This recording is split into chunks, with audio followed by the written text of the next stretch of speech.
So in this video I'm going to show you the home screen tricks on Vivo X300. Okay, to launch the menu for our customization, we just need to simply hold on an empty space on our screen. Now we can quickly change the wallpaper, also the color and style. We can change the widgets and open up the settings. We can also see a interesting thing on the top, shake to organize icons on this page. So let's try to do it.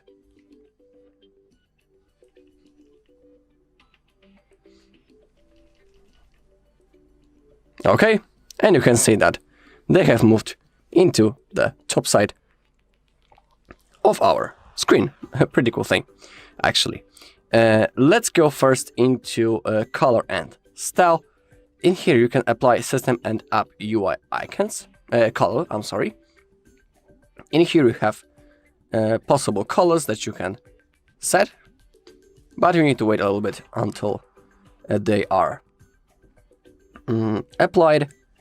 And now you can take a look that this color has been successfully set. Next thing is possibility to apply color to the icons. So now they will look just like that. Some people like it, some people don't. It's up to you. Now you know how you can change it. In my case, I'll stick to normal icons. Now let's go with the widgets. It's one of my favorite things possible to add. In here we have a list of apps of which we can add a widget. You can see that it's pretty long. And let's try to add, for example, a widget of the clock. You can see that we have 9 styles of those widgets. So for example, let's try to add maybe this one. Oh, actually, this one's pretty bad. I want this one. Click on add, and it has appeared on our home screen. We can place it anywhere that we want. Simply grab it using your finger and place it anywhere that you want. For example, right in here. Let's try to add another one. For example, the health. Okay, click on add, and it has also appeared, as you can see, on your home screen. Pretty easy thing. I always use some widgets because I simply like them and they look pretty cool. From here we can also go into the settings and we can change the home screen style from drawer, in my case, into standard, for example. But first let me show you what the drawer mode means. So currently when I'm on my home screen and I'll slide to the upside and now to the left side, I have this app drawer, simply list of all of apps installed on my device. If I would change it into standard style, click on switch. Now, when I'm sliding to the upside, you can see that nothing happens. So that's the difference.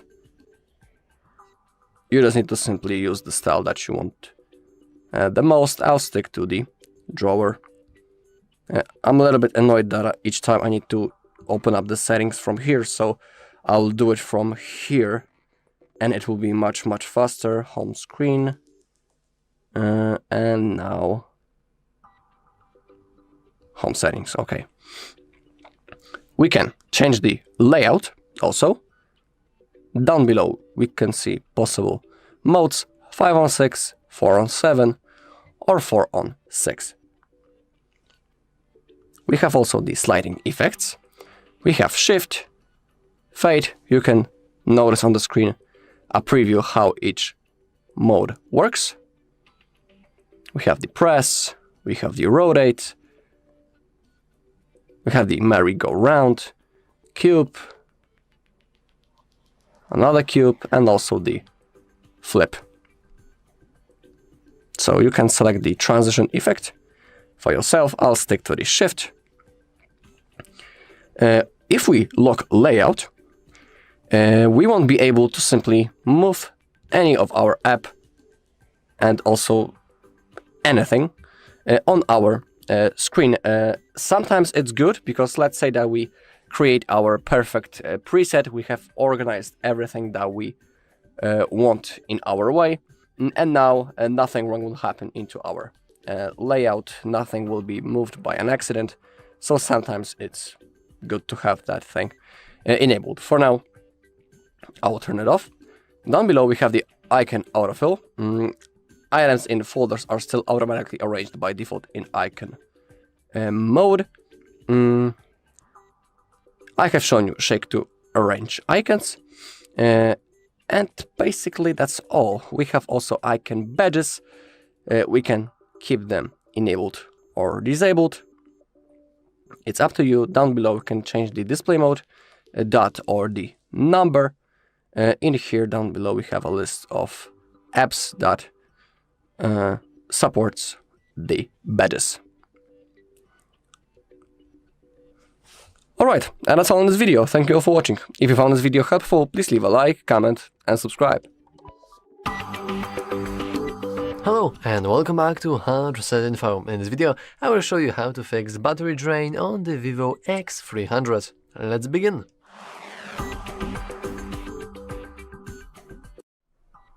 And luckily for us, this video doesn't really have to be very long, because Vivo actually went and gave away all important settings just in one single place. And we can find them if we scroll down into settings, then battery, and then we have something called power saving management. And as you can see here, we have all the settings we really need. And we can starting off with the auto turn on battery saver. Now the battery saver itself is a whole other can of worms, yeah, I think that's how we say it, and it will basically just save your battery even further, which we can enable by just going here into battery usage and just going with that bar slightly lower. So as you can see, we can only have two different modes, like you can't have this in the middle between battery saver and balance. It will automatically snap out into one or other. But having this enabled automatically is very useful, and luckily for us we can just do that by enabling this, and then you can choose the threshold in which the auto turn on battery saver will actually turn on. So currently it will turn on whenever my battery drops below 50%, and I think that's pretty cool. Now we have the other setting that comes into pair, and it's the battery saver auto turn off, which will automatically turn off a battery saver. And as you can see, it will not be resumed if the battery level is above 60 when charging ends, or when the battery level starts above 60 and reaches 100. So we can enable this, but I'm going to keep this disabled just in case. Now we have something very, very important, and it's the shorten auto lock screen time. Now, of course, if you don't really like having this set on like 30 seconds, well, that's completely okay. We can go into our display brightness and eye protection, and inside here we have the auto lock. As you can see, it is set to 10 minutes, which means that if I would just go away and leave the phone like that, it would still be on for more than 10 minutes, and that's just too much of battery power wasted, just showing nothing to no one.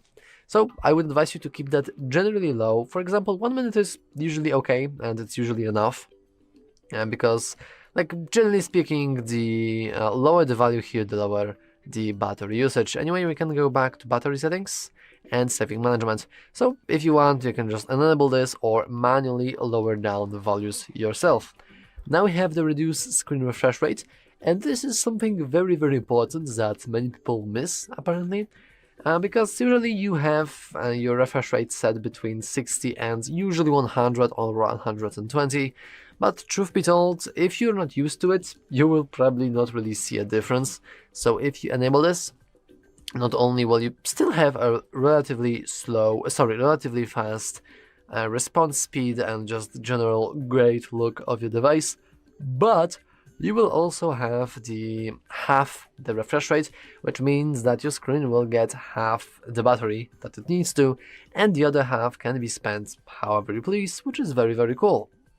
And lastly, we have also turn on dark mode, which will do what it says it will do. So it will automatically enable the dark mode whenever the battery saver is on. However, for even greater battery drain fixing, I would just advise you to go into your display brightness and eye protection right now, go into the dark Oh, sorry about that.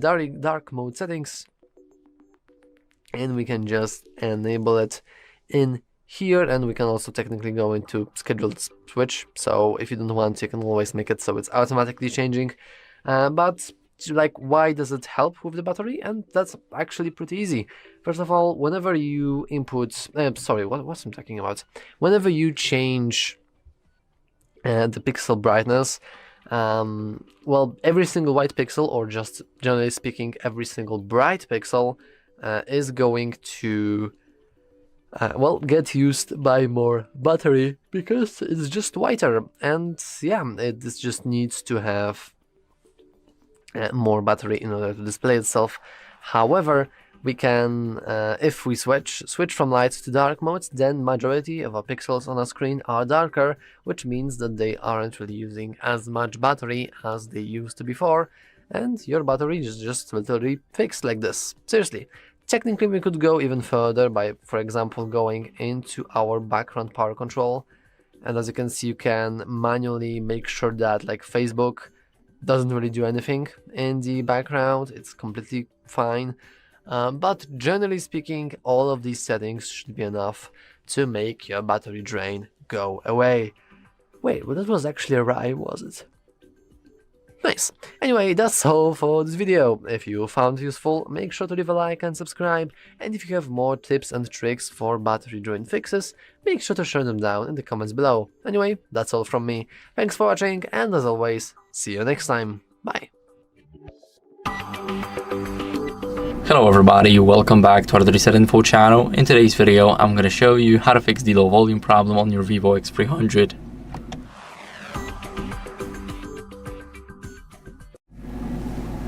So first, what you guys want to do is adjust the media and the call volume in the settings.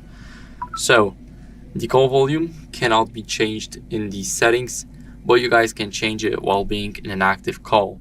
So, as you guys can see, let's go over to the settings, select sound and vibration, and here we can only adjust the media volume. As you guys can see, mine is adjusted perfectly up to 50%, and you guys can also max it all out to see if that makes any difference. Now, here we have the do not disturb mode. Now, as you guys can see, I would recommend you guys disabling it because it can also cause the low volume problems. So, you don't want it enabled, you don't want to see the moon icon right here, you want it disabled, and see if that makes the difference. If not, then maybe it's the issue of your speakers being stuffed with dirt, debris, or lint. So, here we have the first grills, we have 3 dots, so we can call them dots. And here we have the bigger speaker grill. We need to make sure that it is clean. And if it's not, then I would recommend cleaning it with a soft brush or an air compressor. But the soft brush definitely does its job much better. Now, moving on, what you guys can do is restart the phone. So, hold the power button and the volume up button at the same time. Now, swipe right to restart it. And as you guys can see, we have to wait now. So, I'll see you guys in a second.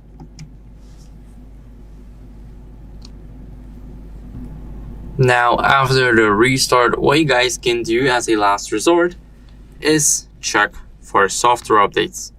So let's quickly enter the password if you guys have one, and then move on to the settings.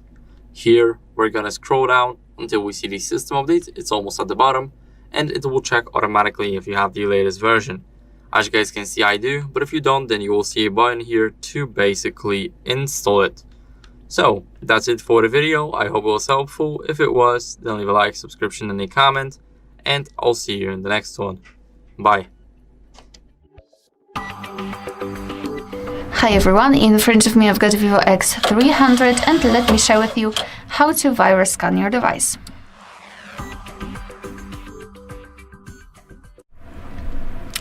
So the virus scan, fortunately, it is not a really complicated operation. Nowadays, we've got special apps for that.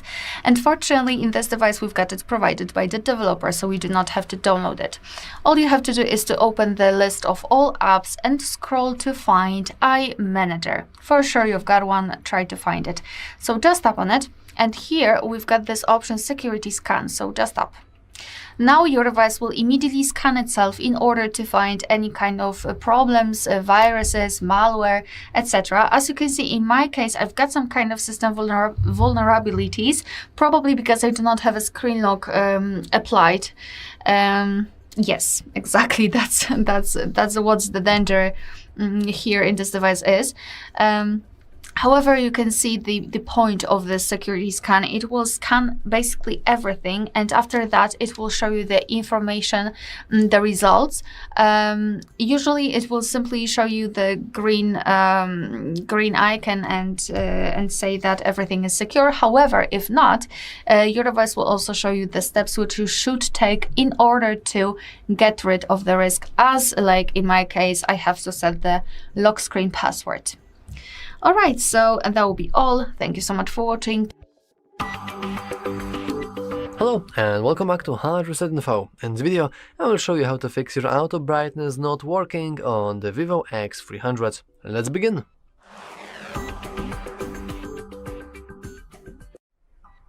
And all you want to do is you can just expand the control center, and in here we have our brightness bar, and all you want to do is just enable that A button, which will enable, you guessed it, auto brightness. Now, if you for any reason you can't do that, we also have the other way of doing that, and it's by simply going into the settings, then going into display brightness and eye protection, and finally we have auto brightness right here as well.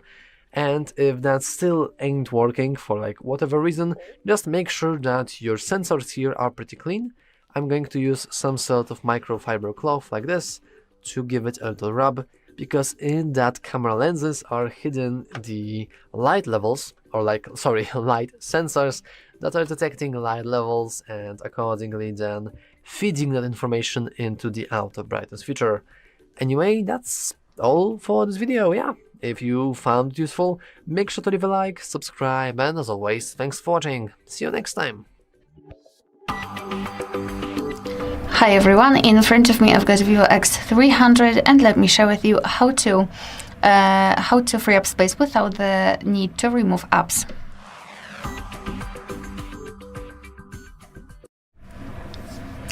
So let's start with removing cache. Let's open the settings, and here we have to scroll and find apps.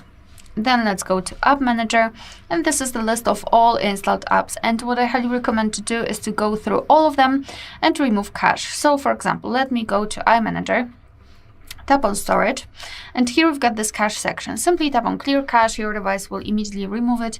Basically, cache are junk files which are saved by your device, but they are not necessary for the proper usage of the app. So removing cache in all of those apps listed here will release a lot of memory. After that, I highly recommend to soft reset your device, or basically simply turn it off and then on. Simply press the power button and volume up button together once, so something like that, and go with restart option in order to confirm all of the changes. Moreover, I highly recommend to check the iManager. iManager is pre-installed by your developer, so you do not have to use any kind of third-party apps. Just open the list of apps and find iManager. Let's open it. So here we've got something called Free Up More Space, or the Space Cleanup. So you have to simply open it, and your device will scan for junk files, for those which are not really useful. You can simply tap on Clean Up All, but you can also view details, so you will be able to quickly check whether it's okay to remove something. As you can see, here we've got something called useless applications. Here we've got also cache junk, etc. So you can simply do it. Here we've got also app cleanup, but let's ignore it, as we would like to leave apps without any kind of harm or something like that. And here we've got also file cleanup, something like image cleanup, video cleanup. Usually we've got a lot of space here saved in photos or videos. I also highly recommend to check duplicated files and large files, because sometimes they're occupying a lot of memory. Another thing which is not listed right here our downloads, because let's be honest, usually we are downloading a lot of stuff and after that we forget about it, but well, it's still saved in downloads. So what I highly recommend to do is to simply open your file manager. It doesn't matter whether you use this provided by the developer or from Google or any third-party file manager. Just open it and find, give all the permissions, and find the section with the downloads. And do we have something here like that? Quick access. Here we've got downloads. Let's tap on it. And as you can see, here we've got a lot of things which are downloaded, images, videos, documents, audio, etc. And I highly recommend to go through all of those sections and to remove the things which are not necessary at all. And as a last advice, I'd like to focus on the backup. I will not show you the full path and full operation, but because we've got a separate video for that, I just wanted to mention that you could consider the backup because not only you will store your images and videos in a safe place, because if something's wrong with your device, you will still have the access to your own files. And the second advantage is that you will be also able to remove your photos and videos from the internal storage of your phone, which means that you will release memory, and thanks to it, you will not need to remove apps. All right, so and that will be all. Thank you so much for watching. Please hit the subscribe button and leave the thumbs up. Hello everybody, welcome back to the HardReset.Info channel. In today's video, I'm going to show you the battery saving tips that actually work on your Vivo X300 and Vivo X300 Pro.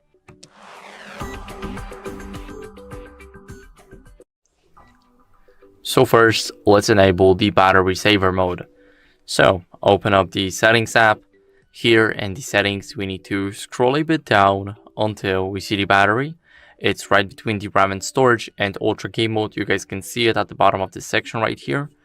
Now we want to tap on the battery saver, or we can just switch by sliding our finger. Now if this isn't enough, then what you guys can do is enable super battery saver, and let's click on agree and I'll show you what happens. Now I'll click on close, and here we have all the apps that we can use. So phone, messages, clock, contacts, and here we can add 4 apps only. Or if we delete those, then we will be able to add 8 apps. So if you actually want to save your battery, just like that, you guys won't add some YouTube, TikToks, Spotify's, or whatever. Only the important things, like for example, easy share, like camera, and albums for an example. You guys don't need to fill everything out. You guys can use, let's say, 3 apps, and you will save your battery even more. Now let's leave this mode, and in my opinion, the battery saver is definitely enough for this type of device. This device is very powerful. Now what we can do is we can disable the background apps. So in the battery settings, let me quickly change it to balanced again so the screen is white. Let's scroll down, and here we have the background power control. Now here we can set up the settings, so restrict high power consumption in background, and you guys can basically adjust it here, or you guys can go into the usage. Now here you will see the battery usage by app, and here we will go over, and here we can click on stop running in background to actually save the battery. So for an example, we need to go to the Vivo account in my case. Click here and ended Vivo account running in the background. Now here in the more, you will have more specific things about how much battery it uses and what uses the battery for the app. Now, after testing it out and disabling the background apps, what you guys can do is lower your screen brightness. So you guys can pull up the notification shade or the control center, however you want to call it, and adjust the screen brightness right here by sliding with your finger. So as you guys can see, now it's completely dark, and now it's too bright. So you guys can either change it like that, or you guys can go into the settings and go to display brightness and eye protection. Now here you guys can change it, and it's totally up to you how you want to set it up. Now, what you guys can also do is go over and alternatively enable the auto brightness, so the phone will adjust it based on the lighting conditions.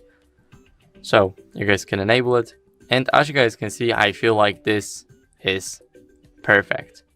So you guys can either manually adjust it or enable auto brightness to do it for you. Now let's talk about some unnecessary features if you want to save your battery.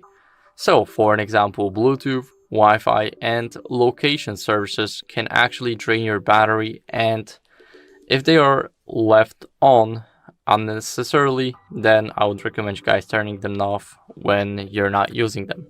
So let's open up the control center. Now let's swipe up even more, and here we have the location. Now we can click on it. Here we have the Wi-Fi, and now our Wi-Fi is disabled. As you guys can see, the Wi-Fi icon disappeared from the status bar. And here we have the Bluetooth, but Bluetooth is already turned off. So that's what you guys can do with it. Now, whenever you need to enable the Wi-Fi, then you will just enable Wi-Fi only. Or if you want to listen to music and you got it downloaded, you guys can easily just use Bluetooth only and disable the Wi-Fi. Now, what you guys can do is use power saving features in apps. So I cannot show to you exactly because I have no idea what apps you are using on your device, but some apps actually have a built-in power saving modes such as Instagram, TikTok, so they don't drain your battery that much. You guys can change anything up to yourself, and basically you can also go over into the settings, and whenever you see them in the battery usage, which I've showed you previously, in the battery, and then in here, if you see an app like this, you guys can just disable the background of it so it won't run in the background. And what you guys can do as a last resort is enable the dark mode, but it's totally up to your preference. You guys can do it in the display brightness and eye protection. You guys can click on the dark mode, and now our dark mode is here. So it's a bit up to your preference. You either can choose light mode or dark mode, and that's basically it. So these are the tips that actually work for this device. I hope this video was helpful. If it was, then leave a like, subscription, and a comment, and I'll see you in the next one. Bye. Hello everyone, welcome to the HardReset channel, and today I'm going to show you how to boost gaming performance on the Vivo X300.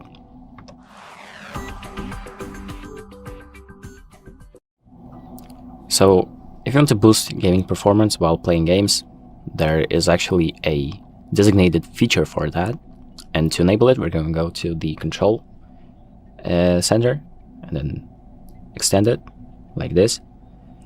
And here we have Ultra Game Mode. So if we enable this option, it's going to do pretty much everything to make your gaming experience a lot better. So if we then tap and hold this little icon right here with the Ultra Game Mode, it's going to take us to the settings. And here we have a bunch of settings like supported games. So if you have any games installed and you want and they weren't supported automatically, you can just tap this toggle right here to enable Ultra Gaming Mode with this game. So then we're going to go with Game Super Resolution, and this is an option that is basically upscaling. So it's going to make the resolution of the image a lot better, and there isn't really a big list of supported games. I think this is pretty much everything that is supported. So you can just tap install right here right away and start installing the game from this screen. So then we have game frame interpolation, which is basically an option that is called variable refresh rate. So it means that it has basically unlimited frame rate. So maybe a game is capped at 60 FPS, it's going to just exceed above that and make it about 120 or something like that. So if you want this option, this is a list of supported games. I'm sure there will be more in the future, but this is everything for now. Then we have game visual enhancement, which is just like a color filter for some games. And this is pretty much supported in every game because all it does is just change the colors a little. You have esports mode, which is just like do not disturb and things like that. So it disables some background operation. It enables do not disturb. You have optimized control, which is like some little controls that you can do while playing. You have brightness lock, adaptive frame rate, and temperature. And here's a list of supported games. So pretty much every feature has a list of supported games. So then you have off-screen autoplay, which is what it says right here. Bring up ultra mode in games to enable off-screen autoplay. So games keep running when the screen is off.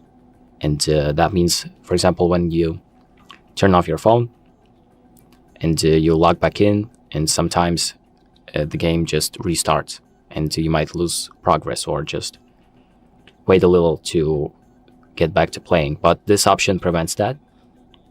And if you turn off your phone and turn it back on, the game shouldn't restart.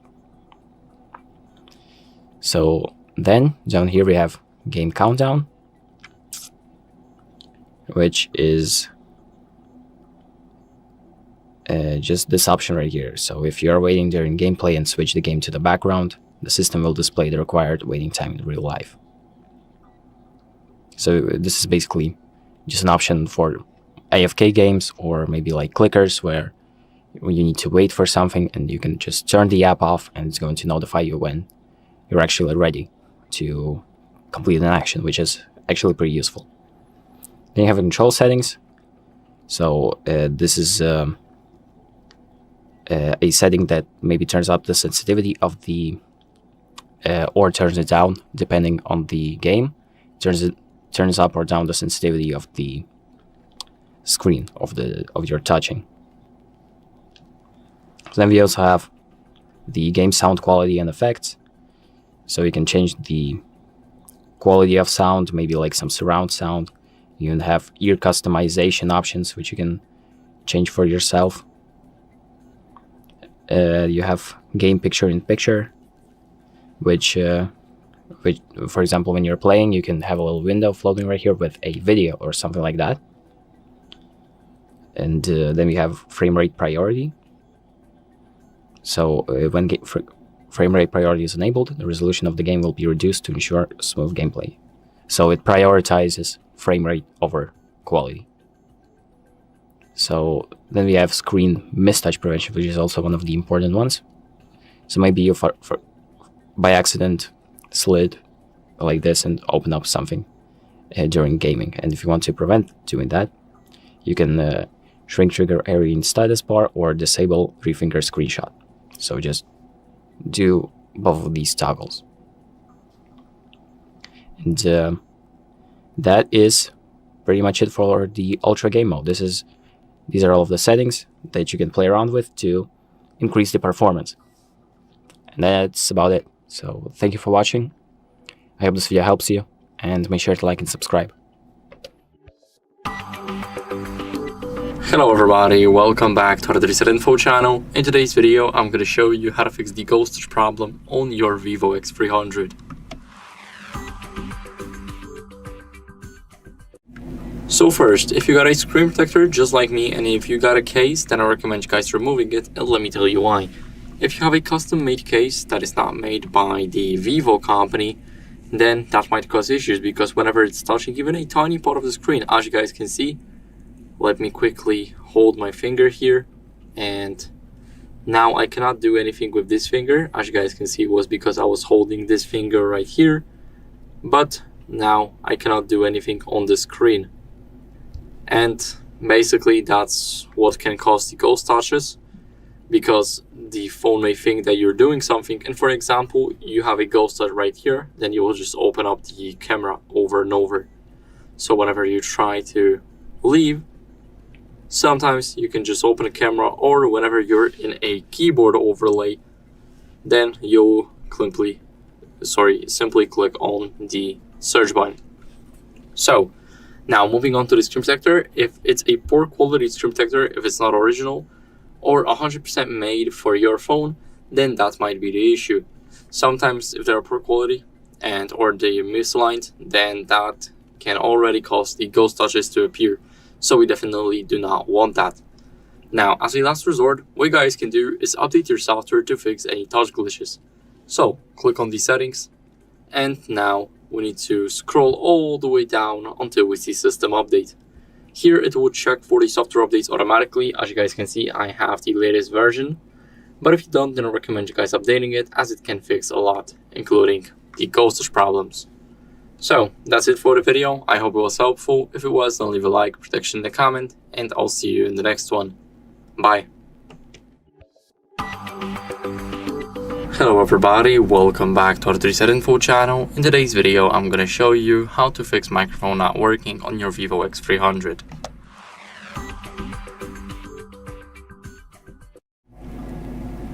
So first, what you guys want to do is clean the microphone port with a non-metallic tool. So if you use something metallic, then you can only damage the port even more, and we definitely do not want that. So what you guys can do is basically use a soft brush or anything that's just not metallic. Now after that, what you guys can do is test the mic in a voice recorder or try calling somebody up and see if your microphone is working. So let's go over and go to the tools folder. Now let me click got it, and here we will have the recorder app. So here we're just gonna agree. Now start recording. As you guys can see, here we can check if our microphone is working. So basically, if those sounds are moving, then our microphone is working. So as you guys can see, let me be quiet for a couple of seconds. It's not moving at all, and now I've started talking and it did move. So that's how we basically know that our microphone is working. But if yours isn't, then what you guys can do is restart the phone. So you hold the power button and the volume up button at the same time. Now swipe right to restart, and all you have to do now is wait for it to turn back on. So I'll see you guys in a second. Now after the restart, all you guys need to do is enter the password if you have one, and as a last resort, what you guys can do is update your software to fix any mic glitches. So open up the settings app, and here let's just scroll all the way down until you see the system update section. Now as you guys can see, I have installed the latest version already, and I do not have any updates. But if you do, then you will see them right here. You will see the download button, then you will just install it, and you will have the newest version. So that's it for the video. I hope it was helpful. If it was, then leave a like, subscription, and a comment, and I'll see you in the next one. Bye. Hello and welcome back to HardReset.Info. In this video, I will show you how to fix fast charging not working on the Vivo X300. Let's begin.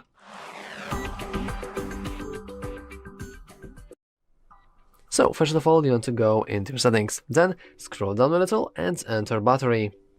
Then you can scroll down once again, go into battery health and charging, and finally we have fast charging settings. And as you can see, by default this is, if I remember correctly, disabled.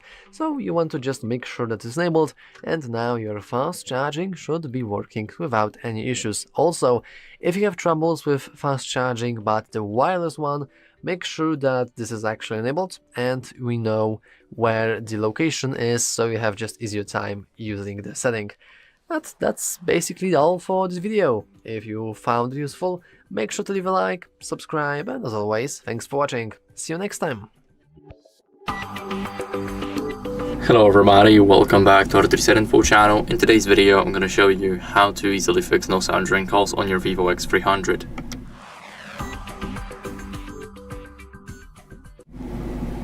So first we're gonna unlock our device. Then if we are in an active call, what can we do? We can check the volume using the side buttons on the right. So now we can just turn the volume up if we are in an active call. And what can we do next is go over to the settings. And right here in the settings, let's go over to the sounds and vibration. Now, as you guys can see, we cannot change the call volume here. It's not available for the Vivo devices. And you can only change that while being on a call. Here you only have the media, ringtone, notifications, and alarm. So now, what you guys can do next is disable Bluetooth to rule out any connected devices. So for an example, your headphones, even being connected to a car or anything else. So you want to go over to the control center, and let me quickly lower the brightness for you guys. Here we will have the Bluetooth icon. Now if it's gray, then that means it's turned off, but now it's turned on. We can hold it, we can see the available devices, and we can also do that by going into the settings, and right here we have the Bluetooth right up top. Now let's disable it by tapping on the switch here, and what you guys can do next is clean the earpiece. So the earpiece is right here, it's very noticeable up top, and you guys can clean it with a soft brush. I do not have one with me right now, so I cannot show you the exact process of cleaning it, but all you have to do is just brush it like that and make sure that everything comes off. Now after that, what you guys can do is test it. So test the sound with another call or another call from a different app.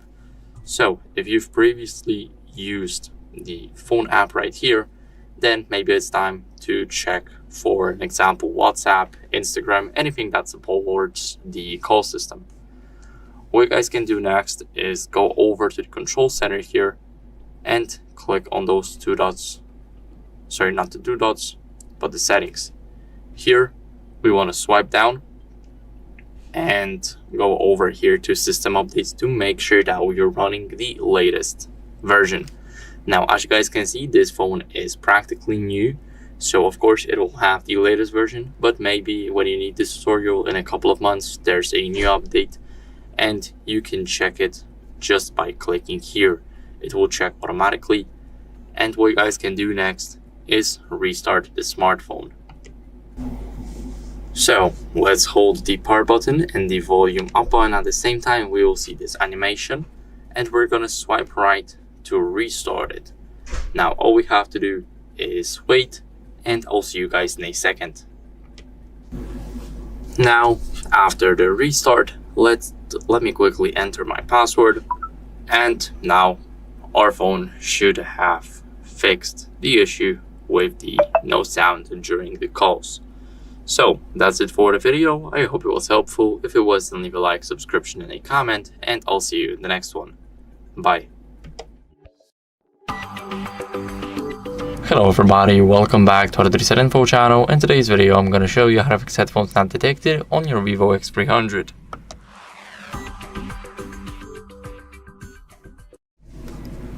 So first we're going to talk about the USB-C headphones and the adapters. So the first thing to do is to clean the charging port. As you guys can see, we have the charging port right here, and it's very clean now because this phone is new. But when you already stuff it in dirt or anything else, then it can block the connection between the headphones and the phone. So you may even connect, but the volume will be awful, and I would recommend cleaning it because dust can definitely block the connection. And it also goes for, let's say, charging. So when you're trying to charge your phone, you won't charge it at normal speeds because it can block the connection too. So make sure to clean the charging port. Now what you guys can do next is restart the phone. So we're gonna do that now, but when we move on to the Bluetooth, we won't do that again. Do not waste your guys' time. So press the volume button, the volume up button, and the power button at the same time. Now all you have to do is press it, do not hold it, and now swipe to the right to restart the device. Now it's restarting, and I'll see you guys in a second once it restarts. Now, after the restart, we're gonna talk about the adapters.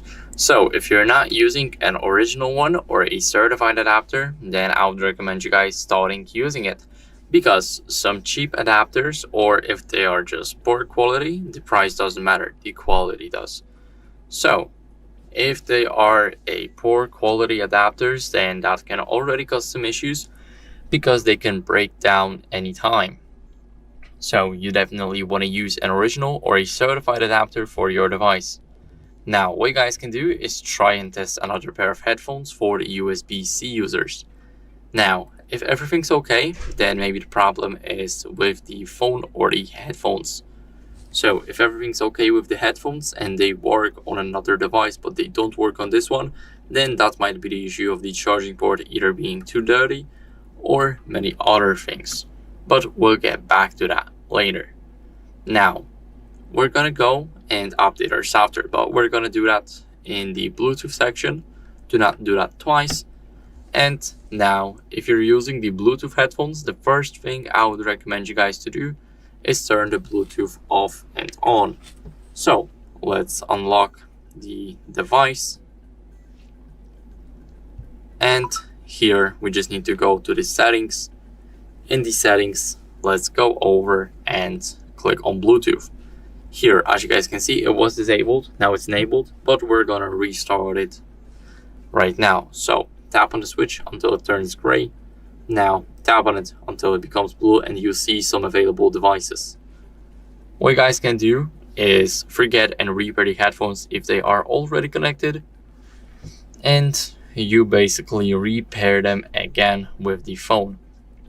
You need to make sure that they are fully charged, because I've had this situation once when I wanted to connect my headphones to a device and they wouldn't connect unless they were charged up to 100%, including the case. So that was a bit of the struggle, but just a precaution, guys, to, warn you that this also might happen to you. Now, I would recommend avoiding the device interference, because if you have your headphones paired to another device, then maybe they are connecting there instead of the phone. So you want to avoid other devices being connected, and as a last resort, as I've mentioned before, was update your phone's software. So in the settings, let's swipe down until you guys see system update almost at the bottom, and it will check automatically if you have the latest version. As you guys can see, I do, but if you don't, then I recommend you guys updating it.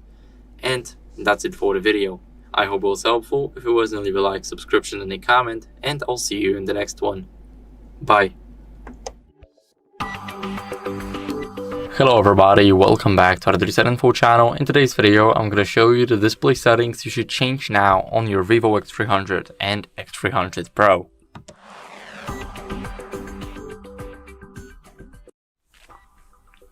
So first, we want to adjust our screen brightness. So this is a very obvious setting that we change in the settings app. Then we go over to display brightness and eye protection. Here, as you guys can see, we have the brightness, and we can adjust it manually or enable auto brightness so it automatically adapts to the light that the phone is in. So you guys can manually lower it for battery saving, or you can set it to auto so it adjusts, as I said, on the lighting conditions. So here you guys can do that. Now moving on, I think the second display setting everybody should change. If you're not using dark mode all the time, but you're only using it at night, then I would recommend you guys changing the scheduled switch. So here we have the sunset to sunrise, but this requires location. We can go over to custom and we can switch it to light at, let's say, 6:15 a.m. and this is a 24-hour clock, but this is 11 p.m. Now click on OK, and basically whenever there's time for it, let me quickly change it to 5:45. As you guys can see, we are now in the light mode, but when I change it to 37, there's a minute left. Then at the 17:47, which is 5:47, we will change it to dark. So now there it is. Now it should change up in a couple of seconds. Because of the delays, it's pretty normal if it's even delayed by a minute or two, but it's probably because we just set it up. So that's completely normal, and it's best to test whenever you're actually trying it, for an example at 11 p.m. not now, but this definitely works as a setting. Now what you guys want to change is enable the eye comfort and protection. So you want it either scheduled or you want it turned on all the time, but all the time, as you guys can see, it looks very yellowish. So this is only when you're not on your, let's say, PC, you're not behind a TV screen, or you're just laying in bed and want to use your phone without your eyes being damaged. Here you guys can also set it custom. So for an example, you want to set it from, so the start will be at, let's say, 11 p.m, the same with the dark mode, and we're gonna have the end at 6:15 a.m, the same as the dark and light mode. Here you guys can select the eye protection adjustment. You guys can set it to smart, and it will basically filter out blue light to relieve any eye fatigue. Here you guys can also use the global. We can use the weak one, we can use the normal one, and the strong one. This is, as you guys can see, friendly for dry eyes. You can see that there's a noticeable difference in this setting right here and this setting right here. So now this is my setting, and what you guys also want to change is go into the display settings right here. Sorry, not the settings, but the section, and change auto lock to 30 or seconds or 1 minute. Because this time you don't want to waste your battery on your phone just running and you're not even using it, but it's still running the screen. And 1 minute or 30 seconds I think is actually enough. So if you forget to lock your screen, then it will automatically lock after 1 minute or after 30 seconds. Now here we have the screen saver. As you guys can see, this is a setting that you want to either enable or disable. It's totally up to you. As you guys can see, here we have the photos. Now we can see the preview, and this is how it looks. So it's completely empty now. I'll disable it. This is the setting I always disable, but this is totally up to your preference. You can set up your own pictures. And the next thing is set a different font. So it's also here in the display section. Here we have the font style. Let me quickly agree. And here, as you guys can see, I have 2 fonts, and more fonts are on the market here. So you guys can search for the font that you like. But I feel like the Vivo Sans is actually a great font. We can apply it, and as you guys can see, now it's applied. We have a different font on our phone. It looks totally different, and I'll get back to the display settings. And here we have the font size and weight. So as you guys can see, we can set it to bold for an example. We can change the font size to small, and now this is how it looks like. So we can completely transform our phone just by changing the fonts, and you guys can see how noticeable that is. We can also use the lightweight, and now our phone looks completely different too. We can use the font size like large or standard. And now let's move on from the fonts to the display size. As you guys can see, this is what you guys want to change. I always use the small one. I feel like this is the best setting for me, as I love a lot of things on the screen.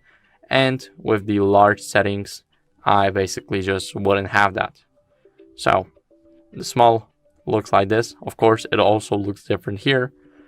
Now for the screen resolution, you guys definitely want to use the Ultra HD instead of HD.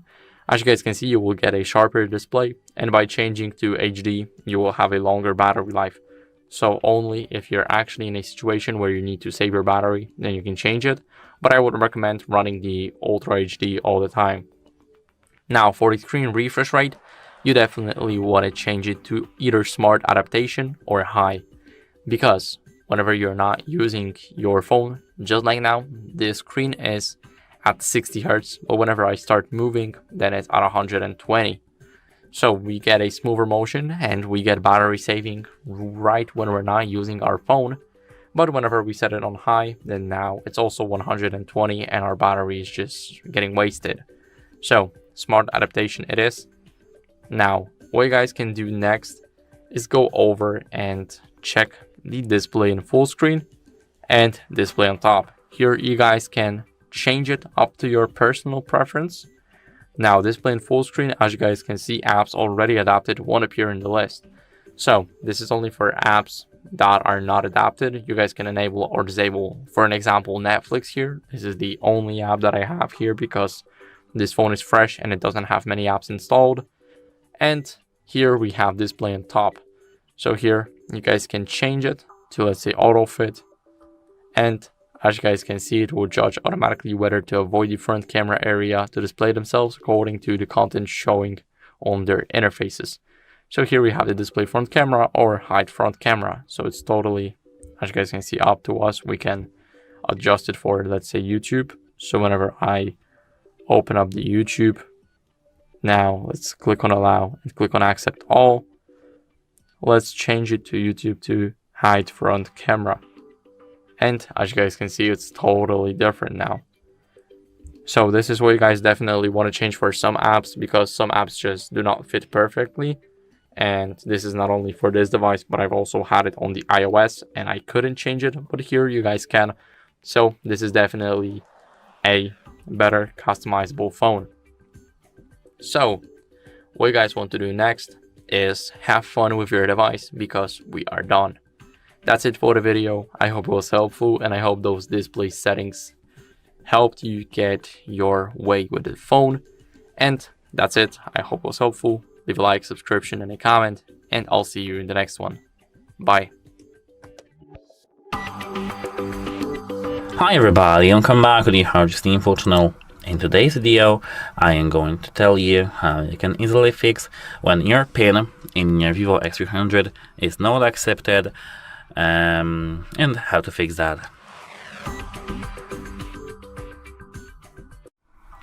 So actually, there is actually no solution for this to have the no data loss. The only thing that you will have the no data loss is when you have the proof of purchase and you go physically to the brand service or authorized service and give them the proof of purchase and let them your phone unlocked and fixed. And there you have to pay for it, of course. That's the paid issue.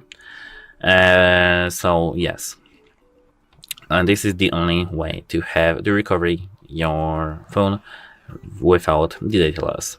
The second option is to restart your phone to clear the temporary glitches, which is we can just check that if our phone does have any glitches.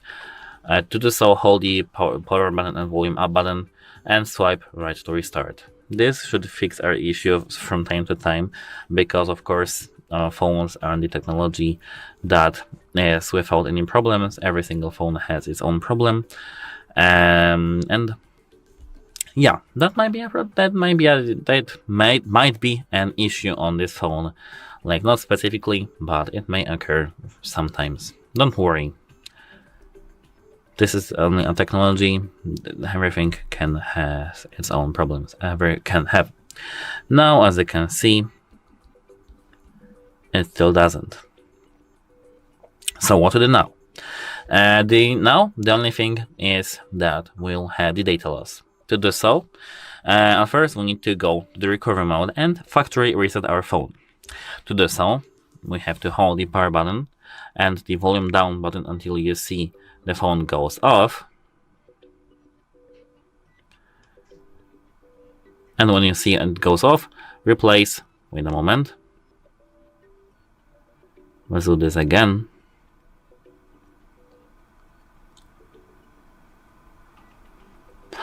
Replace the buttons to the volume up and power. As you can see, I've clicked reboot by mistake. Let's hold these two buttons at the same time again, and now click the volume up, down button and click power on the recovery mode. This is the new recovery mode, not new view, not this old one, which for me was better, but yeah, it's only my subjective opinion. Here, tap this clear data option and tap clear all data. If you click that, you will be prompted if you really want to clear your data in your phone. You have to tap yes, and after that you'll be having your phone resetted without any data on your phone, photos, messages, videos, etc. And you will have the setup screen. Then you have to set up your phone and remember your Gmail account and password and log in to your account here. Here, as you can see, in every single device that's new, they have something like Google FRP, and there are some bypasses for it, but I don't recommend to bypass it. Just remember your Google password and Google email, and you'll be all done. If you don't really want to clear data and you want to go back, tap restart on OK. And that's it. Hope it helps you, and goodbye. Have a nice day. Hi everybody, welcome back to the HardReset.Info channel. Today I'm gonna tell you what to do when you have forgotten your lock screen password.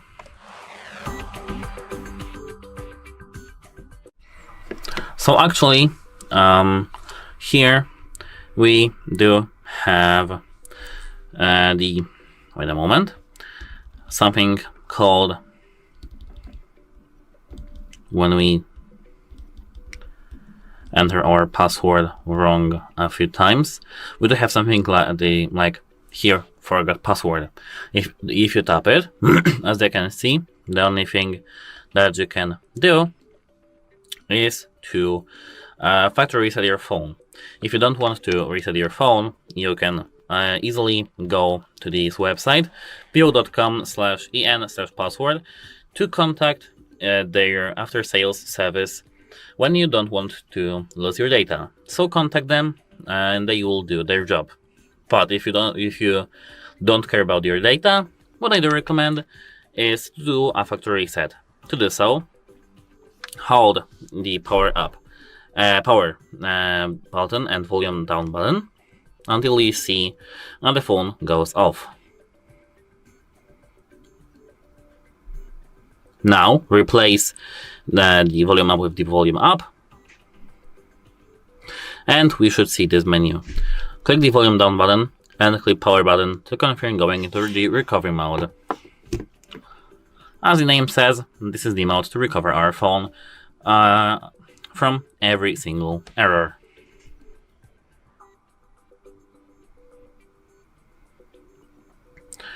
Now we are here. Here, as you can see, we have something called install software, clear data, check system, enter safe mode, power off, and restart. Here, tap clear data. Clear all data, and after a few seconds, your OS will be cleared. And actually, that's it. I won't clear my data because I need this phone and the data on it right now. But you just have to do a few clicks and then turn on your phone and do the setup process back again.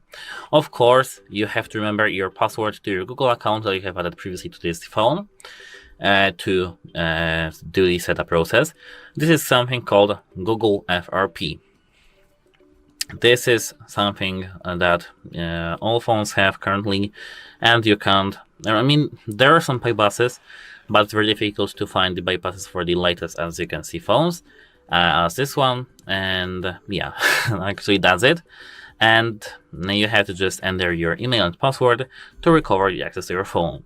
Apart from that, as I said, contact this brand to recover your phone without the data loss, or visit the authorized service center with the proof of ownership.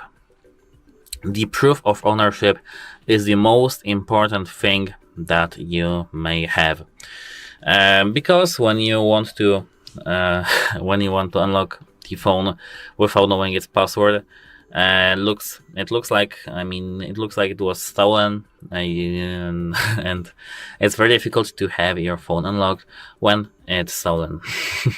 And that's it. Hope it helps you and have a nice day. I hope that now your phone is unlocked and free to go. As I said, that's it. Hope it helps you and have a nice day. Goodbye. Hi, it's HardReset, and today I'll show you how to use Pro mode on Vivo X300 camera.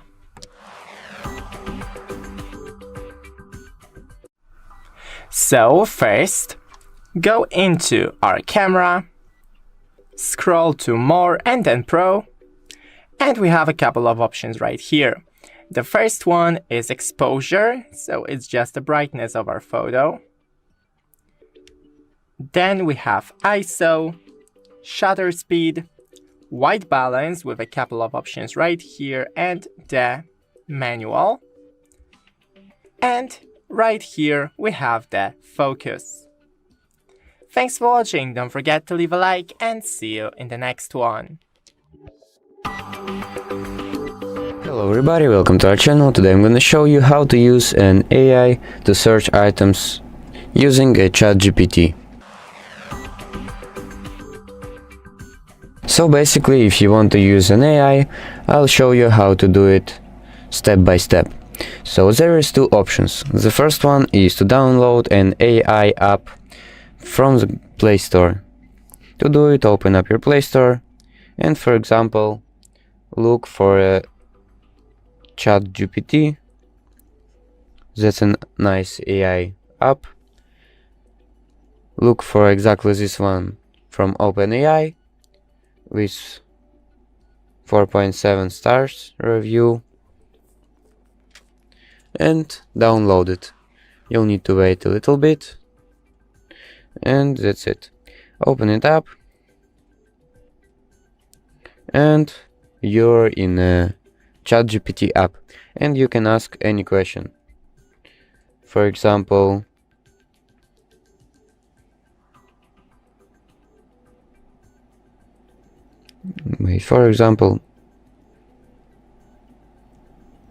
something like this, and it will answer simply and correct. So, and the second option is going to a ChatGPT web by using your Google. To do this, open up your Google and type into your search ChatGPT, open it up, and here you can see your ChatGPT, and here you can ask the same thing as well. Let's make something more difficult, maybe something like this.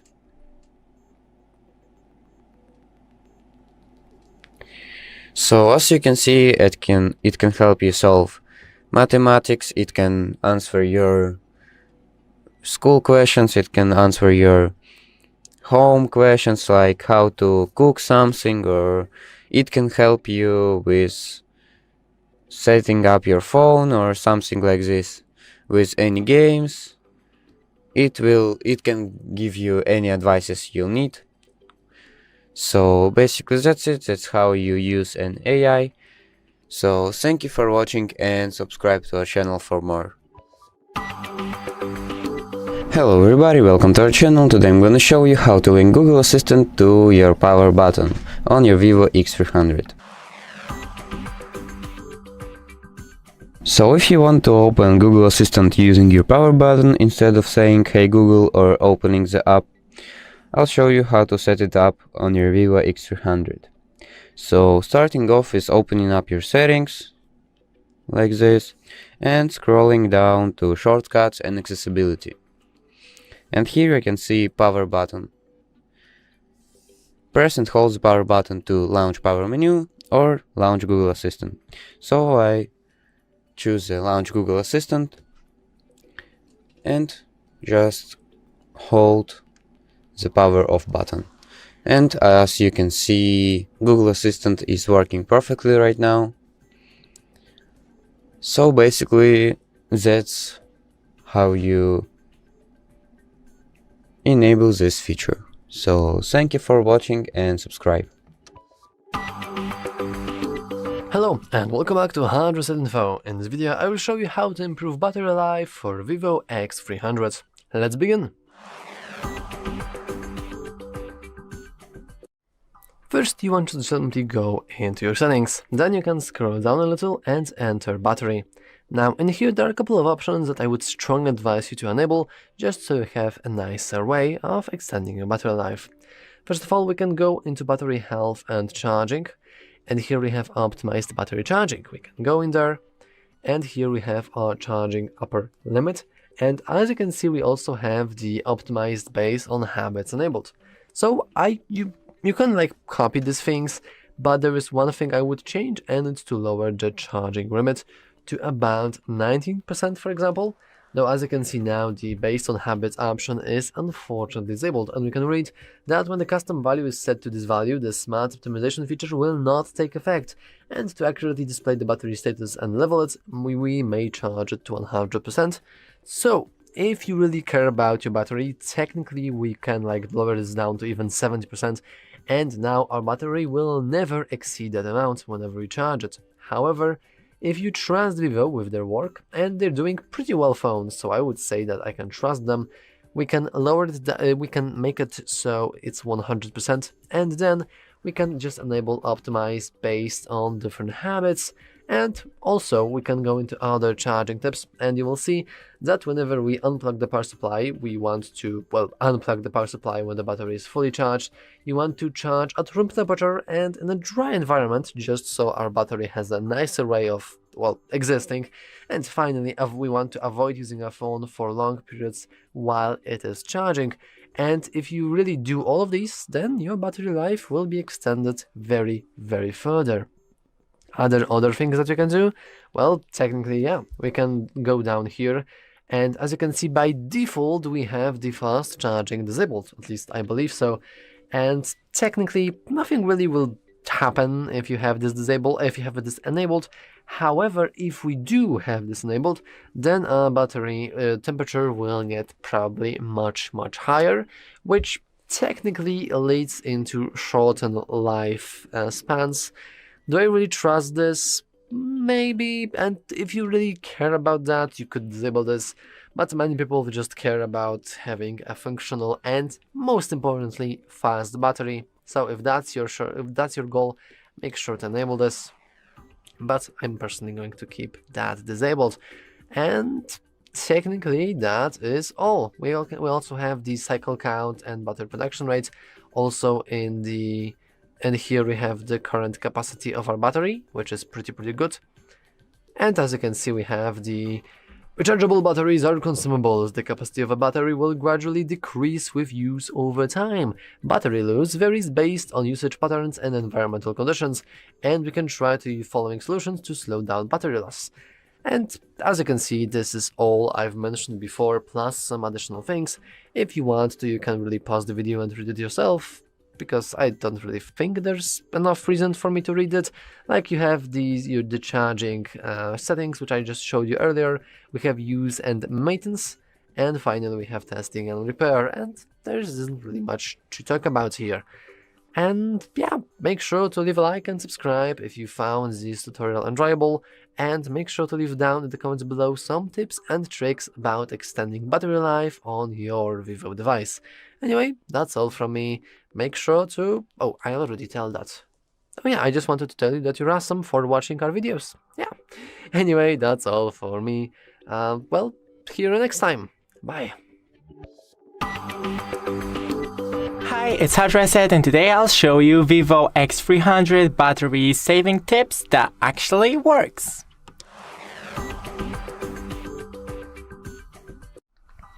So first, go into the settings and scroll to the battery. Here we have the battery saver. Limit or turn background activities, visual effects features, and some network connections off. You can enable that in any time, and your battery will be consumed so much slower. If you want to disable that feature, we still have a couple of tips. So first we have the battery health and charging right here, and you can enable the fast charge so your phone will be charged a couple of times faster. Then go into the display and brightness, enable the auto brightness, but I'll disable it because I don't want to flashbang you, and enable the dark mode on always enabled. Your screen will become much darker, but it will consume less battery. Then screen timeout, select one of the lower values such as 30 seconds or 1 minute. Then go into the quick settings and disable everything that you're not using. So I am using the Wi-Fi, so I won't disable it, but I don't need location, for example, hotspot, the NFC, quick share, and mobile data. And remember to always clean the background apps. And that's pretty much it. Thanks for watching. Don't forget to leave a like and see you in the next one. Hello everybody, welcome back to the HardReset.Info channel. In today's video, I'm going to show you how to use the private space on your Vivo X300 and X300 Pro.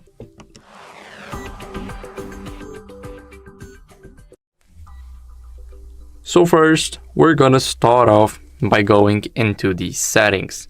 So let's enable the settings. Now let's scroll down and go to security and privacy. Here we need to scroll a bit down until we see the privacy settings section, and here we will have our private space. And as you guys can see, safeguard your private information, and we will be able to move the data and download apps to our private space. And here we also have a unique fingerprint, so it's definitely private, and it's even more secure. So we need to sign in with a different account to keep our data private, secure, and separate from the main space. Let's click on enter, and the first one is we need to set up our privacy password. I'll use the PIN one, but in the other password types we can set the pattern, 4-digit PIN, or a mixed password. So I'll use 123456. And this password is very easy, and we even got a security URL alert for it. So make sure you do not use the same password as me. You need to think of something that nobody would guess. But for the purpose of this tutorial, I'll use this password so it's easy to remember. Now, I'll click on continue, and whenever you see that notification on your screen that you got a security alert, then I would recommend you guys changing the password. As you guys can see, here we have the security questions, and whenever we forget our privacy password, we can answer it by that. As you guys can see, what is your ideal job? What model was your first car? And what was the name of the first movie you saw in a cinema? You guys can also set a custom question. So for an example, hard reset, and then the answer will be info. And let's say, what is your ideal, let's say not job, but we're gonna go over and what was the name of your first pet? Here my answer will be Vivo for an example. Let's click next, and here we need to add a security email. You guys can of course do that later, but here you guys can enter the email and then enter the code. But since those mails are very delayed, then I won't do that right now because it'll be impossible to get the code in time. Now here we have our private space. As you guys can see, we are in it. Here we can move files, we can add apps for an example. So I'll add Instagram. Let's click on add, and now we can use Instagram. But first we need to of course log in to everything back. So this is how the private space works. We can move files right here. So let's say photos, and I want to move this photo of the car right here. Let's click done and click move in. And as you guys can see, this image won't be backed up to the cloud because it's in a private space, and the cloud does not store your private things, and it's all backed up locally on your device. So here we have the isolation protection. Here we have the local storage, if we're incognito, data isolation, and everything. Here we even got the explanation how it works. So let's say background activities of apps within the private space will be hidden when you exit.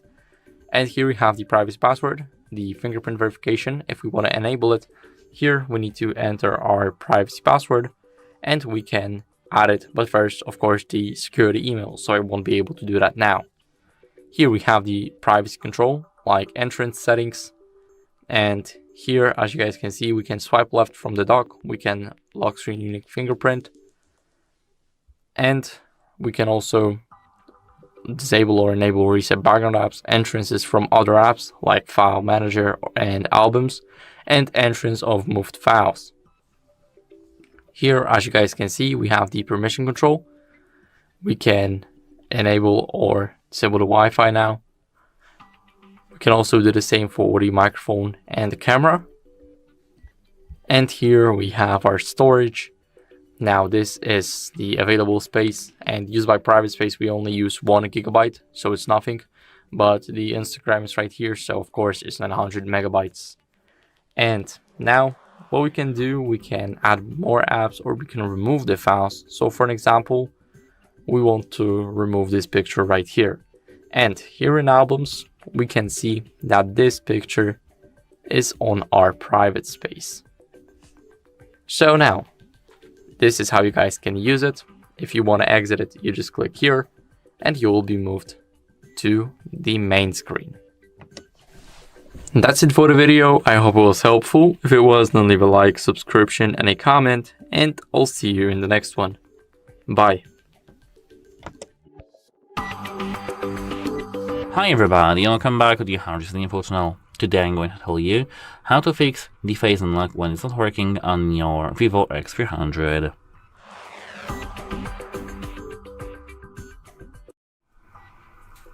So, actually, at first, what I do recommend is to take this such a thing, which is the microfiber cloth, and wipe the screen area over here.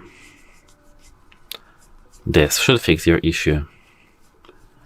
Wipe it gently, but very, very accurately. Now, when it's wiped, it should work. Let's check. As you can see, it works. But what if it doesn't work for you? What I do recommend is go to the settings and scroll down to the security and privacy over here. Tap device unlocking. Device unlocking over here, and here tap on the face. 1, 2, 3, 4, 5, 6. Enter lock screen password. OK. And now you can either add alternative face, the second one, or tap clear face data. What I do recommend is just to clear your face data, because you'll reset all the cache, maybe not cache, but all the memory that stores your face, and you'll just reset it. Here, tap add face, enroll now, and now have your face, align your face in the circle. Yes, it was me, and actually, as you can see, that's it. Tap OK, and now it should work. It works. It's that easy. But if it still doesn't work for you, what I do recommend is to ensure good lighting and just good conditions around you during your setup and use. Because as you can see, your iPhones does have actually the leader built in here, and what it does is, as you can see, recognizes your face during the night. But our Vivo can't really do it. Faces don't match, as you can see. It's because here we do have the camera, and here we do have LiDAR. So ensure good lighting during setup and use, and as the final step, if it doesn't work for you, is to update your software and to fix any camera bugs that appear on your phone. Go to the settings, go to the system update, and here, as you can see, we do have the latest version of our OS. If you do have the latest version, if you do have these problems, wait for any quick patch fix on your phone and update your OS immediately. But if you do have some pending update your phone. It's recommended actually, because you can fix some camera bugs, as I said. And actually, that's it for this video. Goodbye and have a nice day. Hello, in this video I'm going to show the security tricks on Vivo X300. Okay, so first let's open up our settings. Once we are here, we need to scroll down a little until we find security and privacy. And let's begin with setting up a screen lock. So click on device unlocking and click on the screen lock. We have three types. We have pattern, PIN, or show password. You just need to simply select which type you like the most. For example, I'll show you the PIN. It must be at least 4 digits, so simply create your PIN and then click on next. Now re-enter it to confirm, and now our PIN has been set. We can also add the fingerprint ID and face ID. Let's begin with fingerprint. I'll show you how to set it. First, I need to type my PIN to confirm. And now click on use fingerprint for unlock. Click on enroll now. Click on got it. And now we need to place our finger on that sensor. And we need to start moving left and right. Simply do this round move until your fingerprint is saved. Now you can click on OK, and now our fingerprint has been successfully set. Now let's try how both things work. Let's begin with a simple PIN, so simply type it, confirm, and boom, our phone gets unlocked. Now let's go with the fingerprint. Place your finger inside that circle, and our phone also gets unlocked, so everything works properly. Okay, when it comes to the face unlock, simply, if you want to add it, simply click on that, follow the instruction on the screen. All you need to do is to simply place your face inside of the frame that will appear on your screen, and your fingerprint will be, your face will be saved. Now down below we have the theft protection. It is a pretty cool thing, so let's enable that. And we have theft detection lock and the offline device lock. Both of those things are worth enabling. If you enable one of those things, you can read how it works. Same thing with the offline device lock. Both features are really useful. Down below, we also have the remote lock. We can enable that. And thanks to that, when our device gets lost or stolen, we can remotely lock our device. We need to visit that page, android.com/lock. And all we need to do to lock our device is simply type our phone number. We don't need to use a Google account or anything like that. So it's also one of my favorite things. Oh, and down below we have Find Hub. We need to make sure that it's enabled, and we have two ways how we can use it. We have the app and the web. I'll show you the web. And again, let's say that our device gets lost or stolen, and we want to remotely lock our device. Now, on any other device, because, you know, I'm showing you that on the Vivo, but in a true situation, when it's lost, we need to repeat the steps that I'm showing you on any other device. And now, very important part, we need to sign in into the Google account into which we are logged in on our lost or stolen Vivo. So that's the thing that we need to do.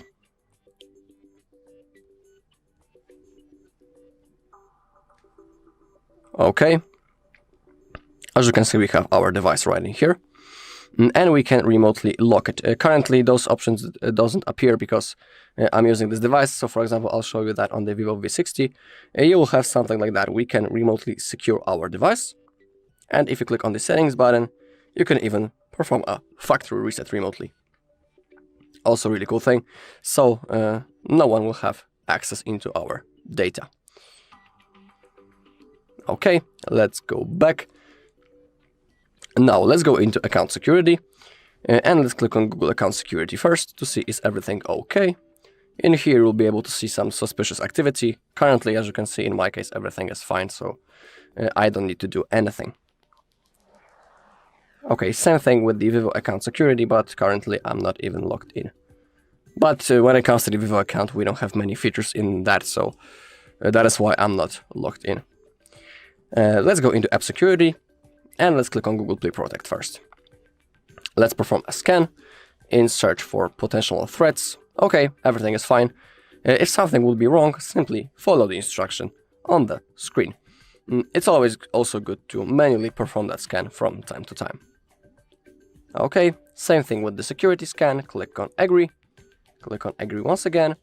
Now the phone will scan for potential threats and viruses. Alright, everything has been checked and everything's okay. Now the phone wants us, do we want to turn on the automatic security scan? Why not? We can turn it on. Okay. So everything is fine. Now let's click on System and Updates. It's always good to have the latest version of our software. So let's click on Google Play System Update first. Okay, and as you can see, in my case, I have an update available to download. I won't do it right now because I have other things that I want to show you, but if you have that possibility to download it, you should do this ASAP. Alright, same thing with the security update. Let's check is everything okay. And in my case, again, I have possibility to download an update. You can click on install overnight or install now. It's up to you. I'll do it later. Alright. Now, let's go into privacy settings and let's go to the private space first. Click on continue. Click on enter. And now we need to set a password for private space. If you click on other password types, you can select what you want to use. I'll use the pattern.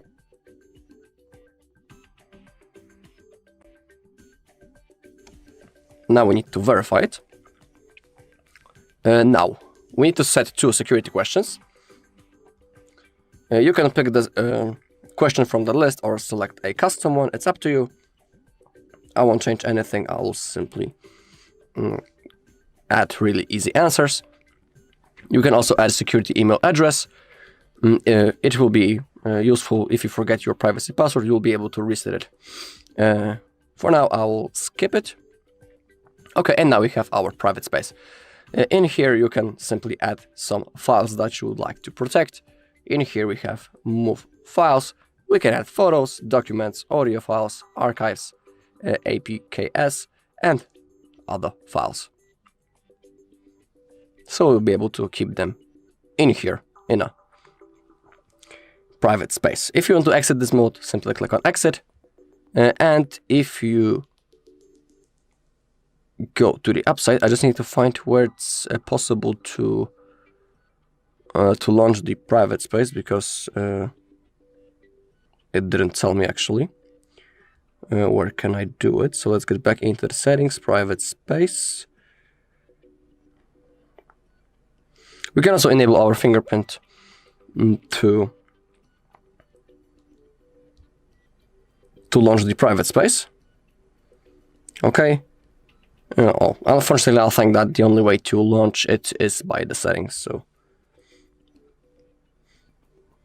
yeah, I think that's the only way. And okay, next thing, app encryption. Also really useful thing. We need to verify ourselves. Above, we have the app lock time. We can click on that and select one of those 3 modes. After the screen is locked, after the screen is locked or app is closed, 1 minute after the screen is locked or app is closed. I'll select the second option. And now we can select which apps we want to encrypt. So for example, let it be YouTube. And now, when someone will want to open up our YouTube, boom, the only way to open it up is by typing the password or by placing the finger that is of course already registered. And that's the only way how you can launch the YouTube. Really useful thing. We can also hide the apps, but let me give me a second. I will turn off the YouTube in here. Okay, now the app hiding. Again, we need to verify ourselves. And now, down below, we can select which apps we want to hide. So for example, again, let it be YouTube. Click on OK. And above, we need to select the way how we want to get into those hidden apps. We can enable that feature, swipe up with 2 fingers on home screen to view hidden apps. Really useful thing. So now, as you take a look, the YouTube disappeared. It's not in here. Even in here on that list. So now we just need to simply swipe to the upside with 2 fingers, and now we need to also verify ourselves. And here we can find our hidden apps. Really useful thing. Okay, but for now, I will turn off the YouTube once again.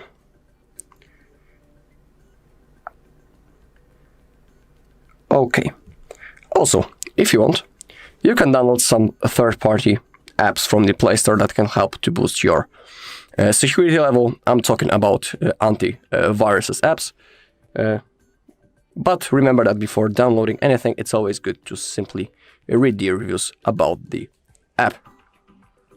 But when it comes to me and my personal opinion, the inbuilt virus scanner that it's already installed on our device is pretty okay, and we don't need to do. And for me personally, I'm not going to download additional apps. If you are wondering how you can quickly perform a scan, simply find your iManager, and in here, click on Security Scan.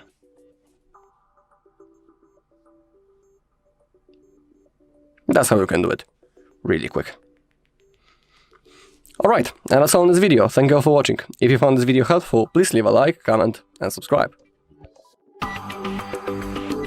Hello and welcome back to HardReset.Info. In this video, I'll show you how to fix screen rotation not working on Vivo X300. Let's begin! First, you want to simply expand the control center and check the second icon, which is there by default. If you make sure that this is disabled, then if we head into any application that supports both modes, for example our calculator, we can see that no matter how many times we'll try, our screen won't rotate either direction.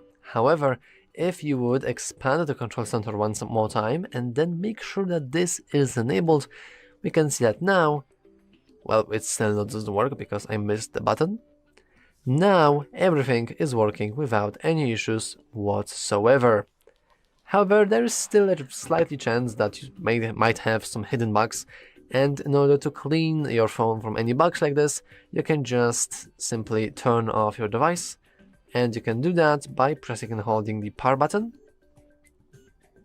But of course, power button alone nowadays will enable you the AI assistant, which is not something we want.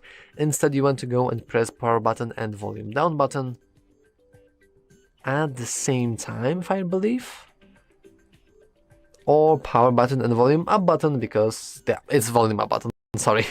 It's always something different. And then you can just restart your device like this, because whenever we reboot our device, we ain't only rebooting the software, but hardware as well, including the gyroscope, which is responsible for screen rotation.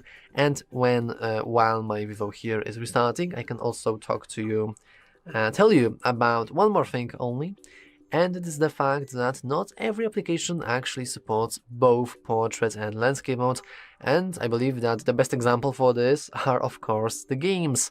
For example, we have our typical Clash Royale, which can only be played in the portrait mode, which is this one, but then you have games like Genshin Impact or Call of Duty Mobile or whatever, and they can only be played in this landscape mode. So once again, make sure that you have the auto brightness enabled, and yeah, you are good to go. And that's all for this video. If you found it useful, make sure to leave a like, subscribe, and as always, thanks for watching. See you next time. Hello, in this video I'm going to show you the productivity tricks on Vivo X300. Okay, let's begin. Let's open up our settings first. Let's scroll down all the way until we find shortcuts and accessibility. And let's begin with multitasking features. We have the split screen, small window, and the smart sidebar. Let's begin with the split screen first. We have a few ways how we can enter the split screen mode, but first make sure that swipe with 3 fingers to split screen is enabled right in here.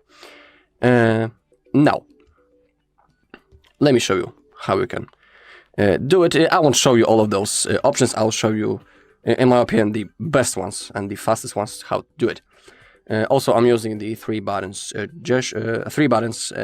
navigation mode instead of gestures, so it also might be a little bit different. Okay, first let's open up some app. Now let's close it up using the button in the middle, so it keeps opened in the background. And now, to open up the app in the split screen mode, simply click on the name, and here we have the split screen mode, just like that. Pretty easy thing. Also, maybe if I'll do it like that, okay, it also works. If the app is opened in the full screen, slide with 3 fingers, and it also works, as you can see. So I think that is even faster. Okay, now we need to select the second app that we want to open up.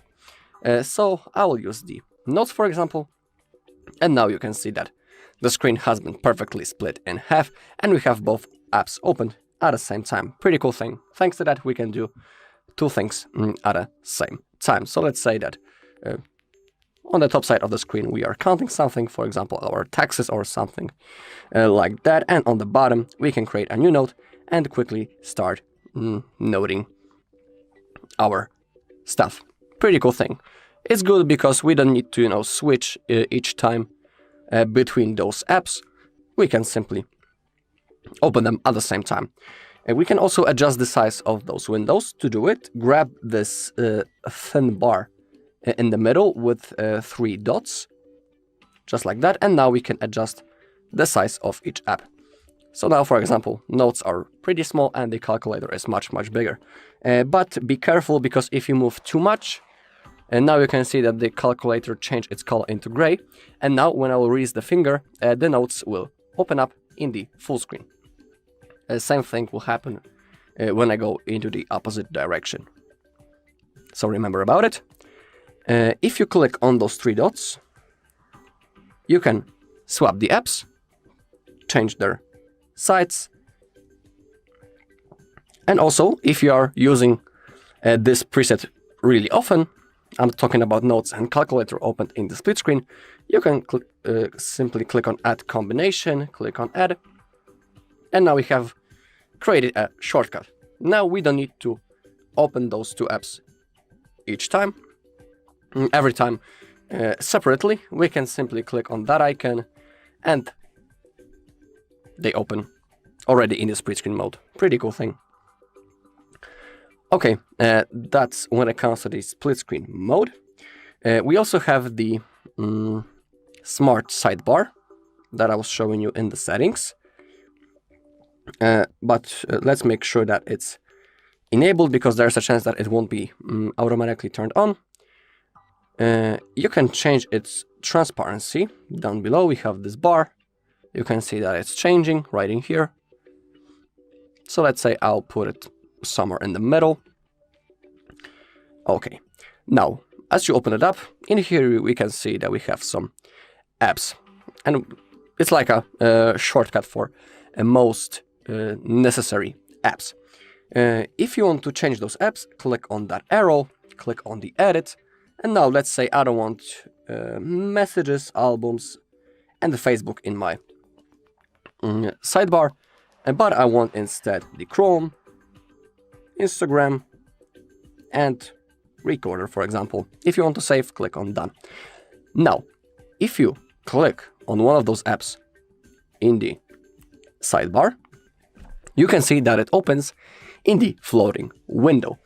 That is also a pretty cool thing, because thanks to that we can also do multiple things at the same time. So let's say again that we are taking notes, and we can launch the Chrome, for example, scroll the internet, and we can quickly create a note. So it's also really cool for multitasking. We can also adjust the size of this window. If you grab on the edge, you can change its position on the screen anywhere that you want. If you click on that, the second icon on the left, you can minimize the window. You can see that it has been stacked into our edge of the screen.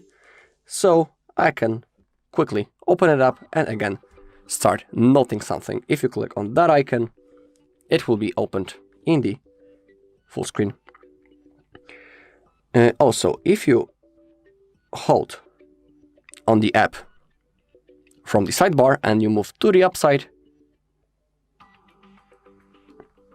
oh, it didn't work just like I have wanted.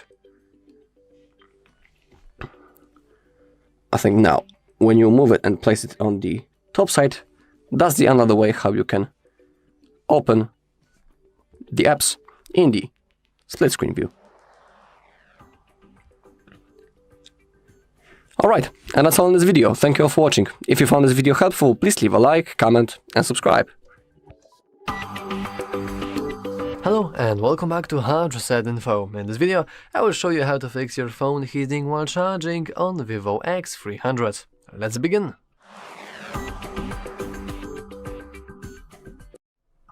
First, you want to simply go into settings. Then you can scroll down. Wait a moment here. Just pause for a moment. It's actually completely normal for your phone to heat up while you charge it. Seriously, that's just how batteries work, that's how electricity works. Whenever electricity flows into the battery, it heats up, it's completely normal. However, if you feel like the temperature is getting like stupidly high, like you can barely even hold your device, then it's really time to worry. First, like via the software, there is one thing you can make sure of, and it's hidden inside the battery health and charging. And it's the fast charging enabled. As you can see, we even have in the description that it is normal for the phone to warm up during fast charging. But when this is disabled, charging speed adjusts if the temperature is way too high. So if you are worried about the temperature, you can always disable this feature, and not only it will probably should get the temperature low enough, but it will also improve your battery life just by a little. And that's still not everything. If we go into the battery health capacity, we can check its levels, and at the very bottom we have the cycle count. Now all of these settings can be used to basically determine how old our battery is.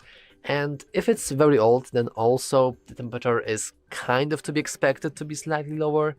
But once again, if you feel like it's way too hot, like you can really barely touch it without getting burned, then it's actually time to start doing something.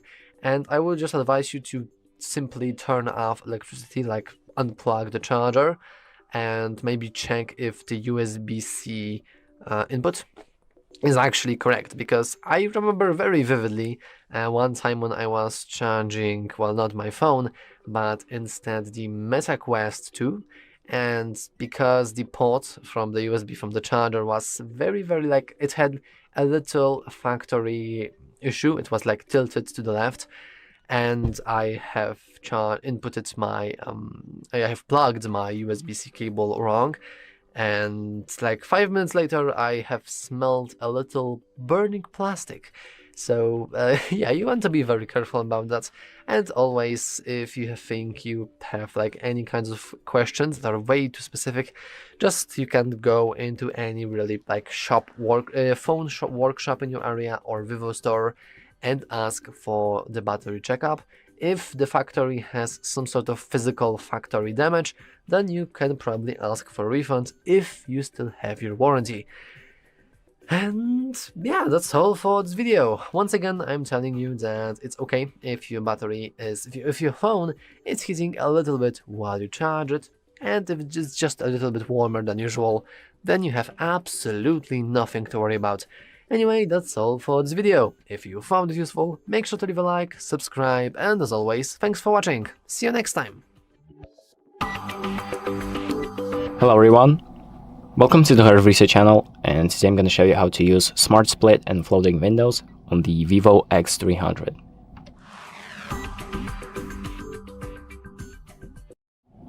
So on the Vivo X300, you have the options to use picture-in-picture mode, so there's a floating a little tab, or you can do split screen by having two tabs open at the same time. And I'm going to show you how to enable those. So we'll start with split screen, and to do that we're going to have to open up an app. It can be pretty much any app, and then we're going to go to the open tabs section. So by tapping on this little icon on the bottom left, and then we're going to tap on the arrow next to the apps icon, like this. It looks like I missed. So this screen should open up, and then we're going to enable split screen.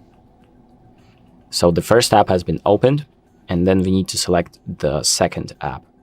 And once again, it can be pretty much any app you want. So I'm going to use, let's say, Gmail. And here, as you can see, 2 apps are now open at the same time. You can hold on the 3 dots right here to resize them, like this. So you can make one window bigger, other smaller. Or we can also change the the position. So we can do one app on the top, one app on the bottom, or the other way around. So to enable floating window mode, you can either do that if you have split screen enabled. You can do that by just holding the app and dragging it into the other window, and smaller window will be enabled, as you can see. But there's also another way to do this, by opening up an app, and then going back to the opened app collection by pressing on this icon on the bottom left, sorry, and then pressing the arrow icon next to the app icon once again, and tapping small window. And here, as you can see, the window is now open. You can fully use it, and you can, for example, minimize it, make it full screen, or you can just close it down like this, or dragging it down to the bottom to the trash can icon. And that is pretty much it. This is how you do it. So thank you for watching. I hope this video helps you, and make sure to like and subscribe. Hi everyone, in front of me I've got Vivo X300 and let me share with you how to use secret codes on this device.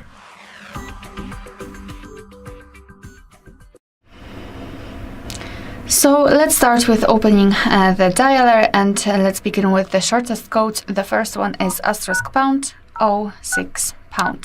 And as you can see by this code, we are provided with both IMEI numbers and a serial number of this device. So let's tap on OK, and now another code, which is *#09#. And thanks to this code, we can again check IMEIs, but also barcode, the software built version, and we can also scan those QR codes, and we've got the serial number here. Let's go back and let me show you another code, which will open the engineering mode, I believe. I mean, we will be able to test our device. And the code for it is *#558#. And here we've got engineer menu, and here we can, of course, enter the settings and read the privacy terms if you wish. And we can also open OQC test. We should scan this code firstly, but simply tap on that we have scanned it. Here, let's tap on the test, and as you can see, we can check specific sections of our device. They are not really that much advanced, but still we can, for example, check the IMEI and whether if your device shown you the numbers correctly, simply mark it as normal. This is how you can check different components of your device. You can also open phone info. And it was also normal, Bluetooth test and RTC time test, for example, and that was normal. So this is how this section works. Another code which I can show you is *##, *225#**#**. And here we are in the version test, so we can again check some technical information. Again, the barcode, serial number, secure boot, both IMEI numbers, as you can see, it's quite important, and different information. Another code is for testing mode, and it is *##, *4636#, *##. And here we are in the testing mode, so again, technical information. We can check some phone info, such as again IMEI number, the voice service, for example, we can show signal strength, run ping test here, and after tapping on the 3 dots icon, we can show view fixed dialing numbers or enable data connection. Be aware, because you will be able to check all of that if you've got your SIM card inserted. I do not have this information because I do not have my SIM. And for example, we've got also Wi-Fi information. We can check the API configuration and the status. Let me tap on status. Let's refresh the stats. And here we've got the things called, connected with the Wi-Fi, like the network state, SSID, or network ID. We can also run ping test here. Let me go back and let me show you the last code, which is *pound *pound 426 #pound *. And here we are in the diagnostics, so we can check the server, host port, time connected, and tap on events to check some further details. We can also tap on the 3 dots icon and tap on advanced view, tap on the status, and here we've got much more information. So for example, the heartbeat, last ping, or HB algorithm. Alright, so that will be all. Thank you so much for watching. Please hit the subscribe button and leave the thumbs up. Hello everybody, welcome to our channel. Today I'm gonna show you how to use reverse wireless charging on your Vivo X300. So basically, reverse wireless charging is a feature to charge other phones with your own phone. And to turn it on, you'll simply need to open up your settings, scroll down here to battery, down here to battery health and charging, and here you can see reverse wireless charging. Wirelessly charge other devices, turn off automatically if unused for a while. So if you want to charge someone's phone with your own phone, don't forget to turn on the reverse wireless charging. So basically that's it. What you'll need to know more is you'll need to turn on the wireless charging on the phone you want to charge, so make sure to do that. And that's it. Thank you for watching. Subscribe. Hi everybody, and welcome back to the HardReset.Info channel. Today I am going to tell you how you can easily fix your fingerprint sensor when it's not working on your Vivo X300.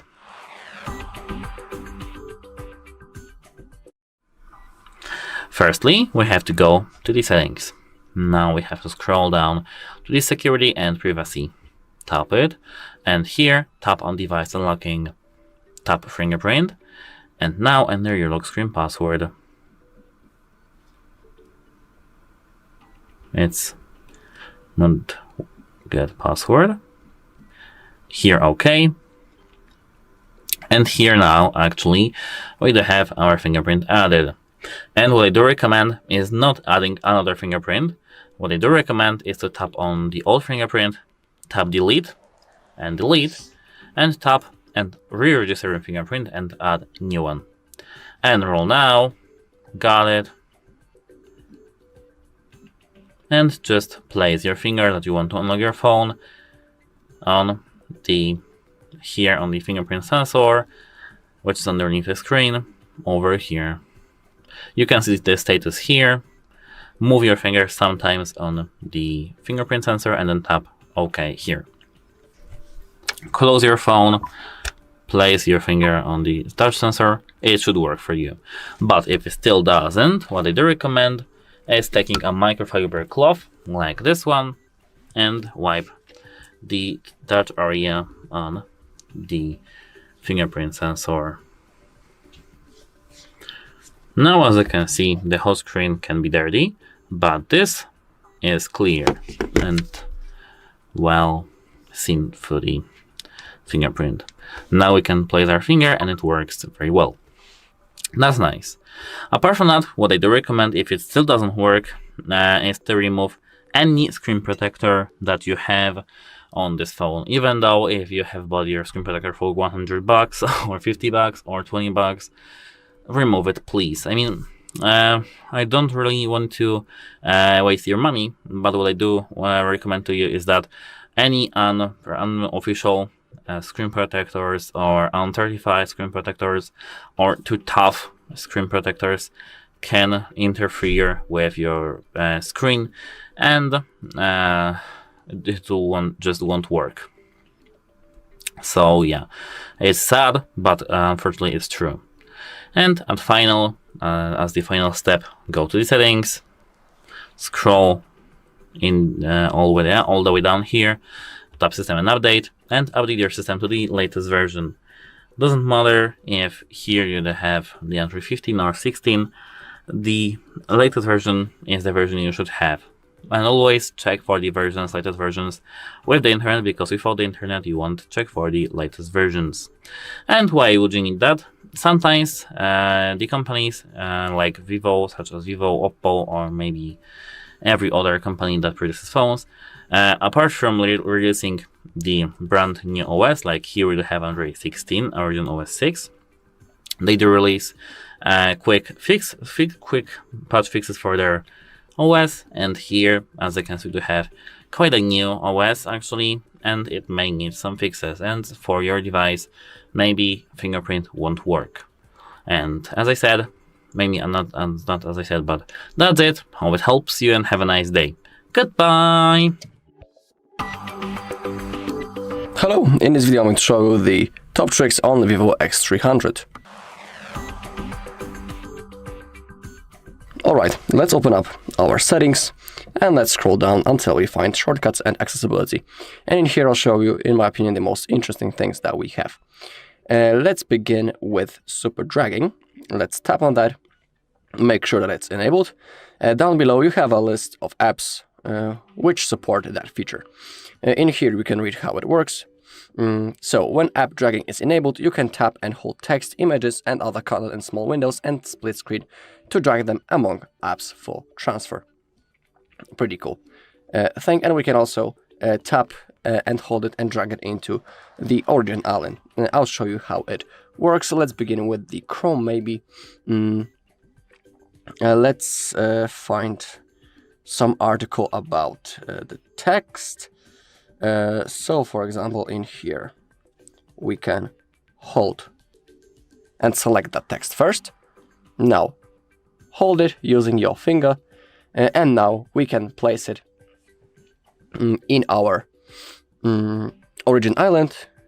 In here you have a list of apps into which you can copy it. So for example, let's place it on Google search, and you can see that the text has been automatically copied, and a new and the Google app launched, and the text has been automatically copied. Pretty cool thing. And now let's try maybe with the with other app. So again, hold, and now for example let's select a new note, and it has opened in the floating window. Now let's add to a new note, and it also has been copied, as you can see. Pretty cool thing. The notes opened in the floating window. Of course, we can change the size of this window when we grab it on the edge. We can change its position anywhere that we want on the screen. We can minimize it. Now it's stacked to the edge of our screen. If you tap on it, it launches once again. If you expand, you can open up it in the full screen mode. Pretty cool thing. Okay. Next thing is super screenshot. In here we have a few ways how we can take a screenshot. The normal way, as you know, is simply by clicking the power button and volume down button. That's the most common way. And in here we have a preview how we can do it. We can swipe with our 3 fingers to take a screenshot, just like that. Second thing is that normal method. Third thing is sliding and holding on the screen. And now we can take a partial screenshot. We can simply select the part of the screen that we want to take a screenshot of. So let's say I only want that part. Now, to save it, hit this button in the top right corner, and now it also has been saved. Pretty easy thing. And now we need to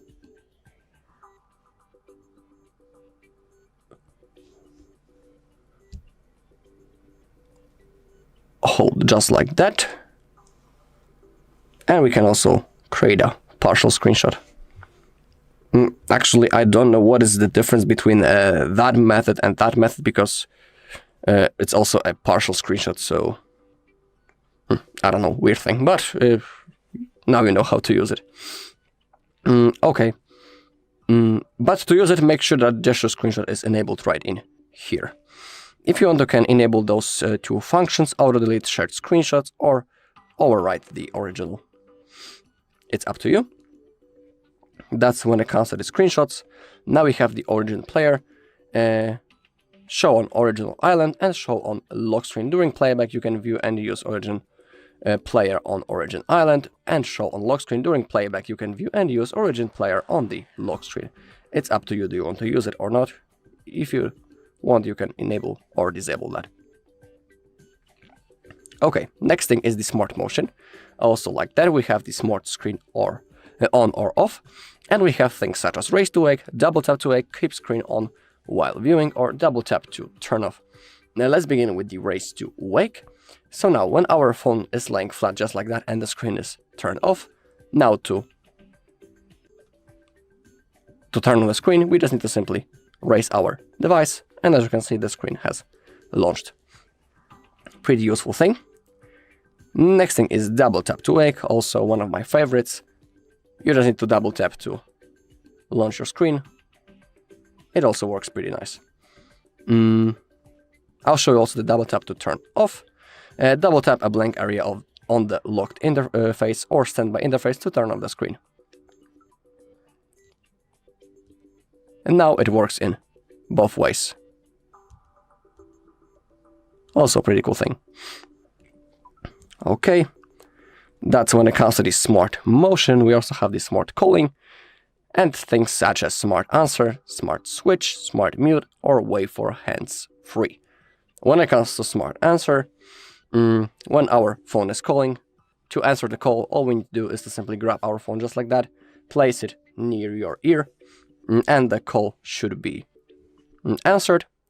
When it comes to the smart switch, during hands-free calls, lift phone to ear to switch to handset.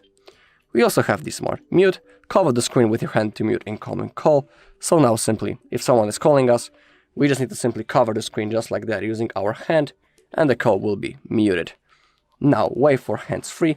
When there's an incoming call, wave your palm across the top of the phone 2 centimeters to 4 centimeters to answer hands free. Also pretty cool. Worth enabling. And now we have shake for torch. That's the alternate way how we can launch our torch. Simply shake your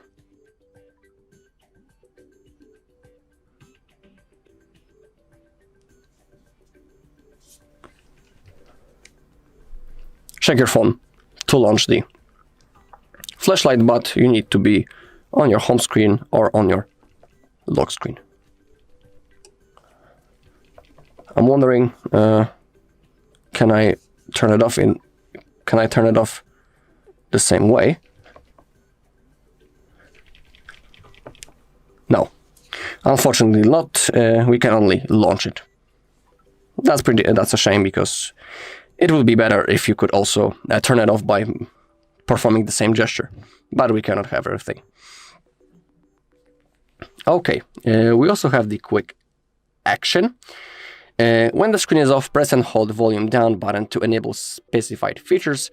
Currently, turn on or off torch feature is enabled, so when the screen is off, I'll hold volume down button and the torch launches. When I'll hold again, it has been turned off. Let's select a different feature. Right now, maybe the recording. So now I'll hold.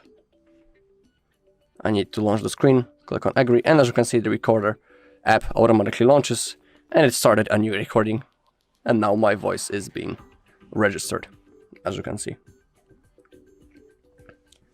On the bottom we have quick action for camera also, and we can enable it right in here. Double press the volume down button to launch the camera when the screen is off. We can also select the camera mode, so let's select, for example, normal photo. So now I will double tap volume down and the camera app launches. Also, cool shortcut. Okay, let's go out from this shortcut and accessibility settings, and let's go into ultra game mode, because this device supports gaming. In here, as you can see, we have a lot of things that we can adjust into our own preferences. If you have some games, they will appear right in here. On the top, we have supported games. I have downloaded one game just to check it out, how it works. We have things such as super game resolution. Unfortunately, the Asphalt doesn't support that. Everything depends on the game, but let me show you how this mode looks like. So I will launch the game to show you what you can do. So basically it optimizes our gameplay. To launch the menu, we need to slide from the left side to the right side, and now we have the game tools such as game visual enchantment. We can block calls. We can enable the mismatch prevention. We can block the notifications so we won't get distracted during our gameplay. We can open up the performance panel, and if you want to have the best performance possible, you can select the boost mode for best performance. But remember that your battery consumption will be a little bit increased. Down below we also have the refresh rate. I always keep it on high when I'm playing games. In here you can also quickly change the brightness of your screen. So it's always good to use the game mode when you are playing some games. And I'll leave it to you to find out those other features in the game mode, because they are really, it's really cool to, you know, find everything by yourself.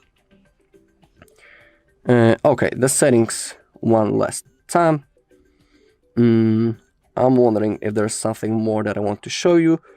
Actually, yeah, when it comes to day-to-day use, we have the smart sidebar right in here.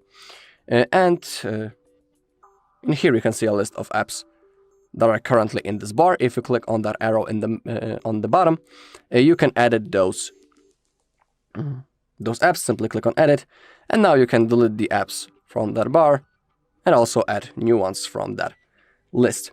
Thanks to that, we have quick access into most used apps, and if you open one of those apps using the smart sidebar, those apps also launch in the floating window. It's really cool because thanks to that we can do multiple things on our device. So for example, let's say that we are counting something, and at the same time we can open up the Chrome and start scrolling the internet. Another cool thing is the split screen mode. We have two ways how we can launch it. We can do it from the recent apps. Simply next to name of each app you can find the small arrow, and you can enter the split screen from that mode. Click on got it, and now simply select the second app that you would like to use. But remember that not each app supports split screen mode. So let's try to launch maybe another app. I don't know what, maybe Notes, just like that. And you can see that the screen has been split in half. On the top we have our calculator, and on the bottom we have our notes. And we can do two things at the same time. You can also adjust the size of those apps if you grab this bar in the middle, but be aware that if you go too much to the downside, and now when you release your finger, the calculator will launch in a full screen mode. If you click on those three dots in the middle, you can switch the apps, and you can select a new one.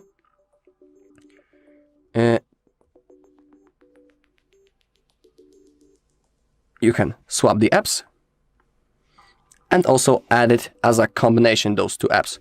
Let's say that we are using the notes and calculator in this preset really often in a split screen.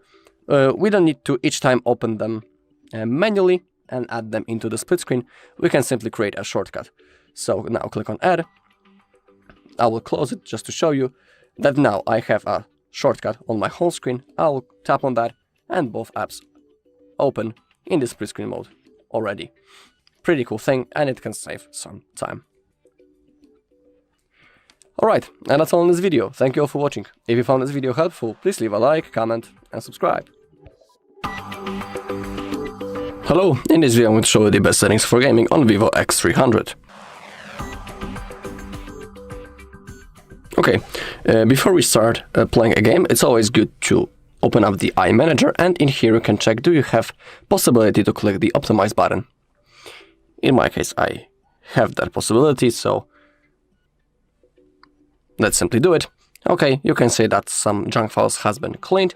Now click on done, and from here we can also go into space cleanup to clear some junk files. Currently the phone is scanning for them. In my case I only have 9 megabytes, so that's not much, but when it comes to you, there's a possibility that you will have more of it. Okay, also let's go into the battery manager right in here, and let's select the boost mode. Thanks to that we will have the best performance possible, but you need to be aware that in that mode our battery consumption will be bigger, and also the device will hit a little bit more than normally. So for example, after the gaming you should turn off the boost mode and, for example, select the balanced, because you know overheating your device is not the thing that we want to do. Okay, also after that we can open up the recent apps, and if you have a lot of apps open in the background, simply close them manually. Thanks to that we will free up the RAM of our device, and it won't be stacked in those apps that are opened in the background. Okay, now let's launch our game, and I'll show you how to select proper graphic settings for maximal performance. Of course, not each game allows you to change its graphic settings. I have picked the game in which we can do it, so let's open up the settings, then the graphics. And in each game, it's always good to select the maximum frame rate. When it comes to the Asphalt game that I have launched, it's up. The maximum value is 60, so it's not much, but always keep your frame rate as high as possible. When it comes to the advanced settings, it's up to you. If you want to have the best performance possible and most stable FPS, you should simply select the lowest graphics right in here. If you want to have the best quality, you can max them out, or you can find a preset somewhere in the middle. You can select the medium settings. You can, of course, manually shuffle and select everything into your own preferences. Also, our Vivo allows us to use the game mode. We have whole inbuilt menu. We just need to simply slide from the left side to the right side, just like that. And in here we have the performance panel, for example. And let's select the boost mode for the maximum performance.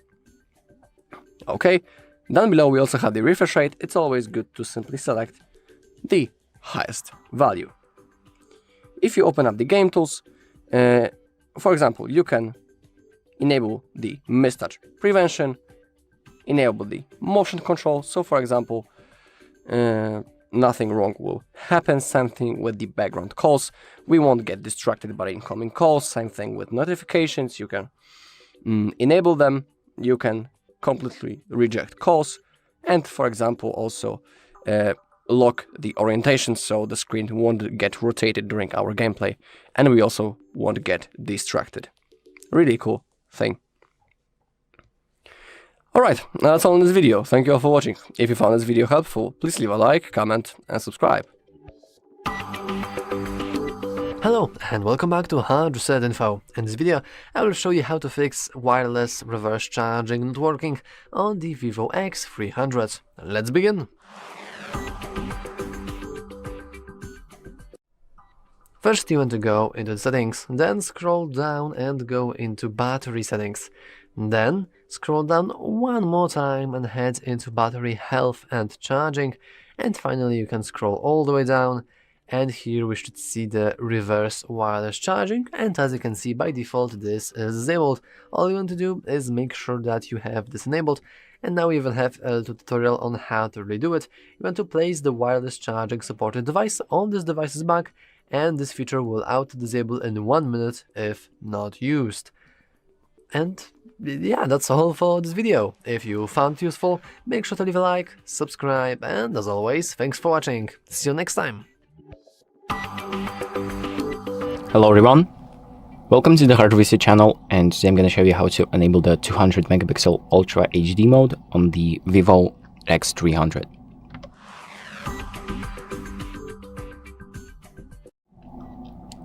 So if you want to take 200 megapixel photos, what we need to do first is open up the camera app and then go to the photo section and then tap on this little square icon on the top right.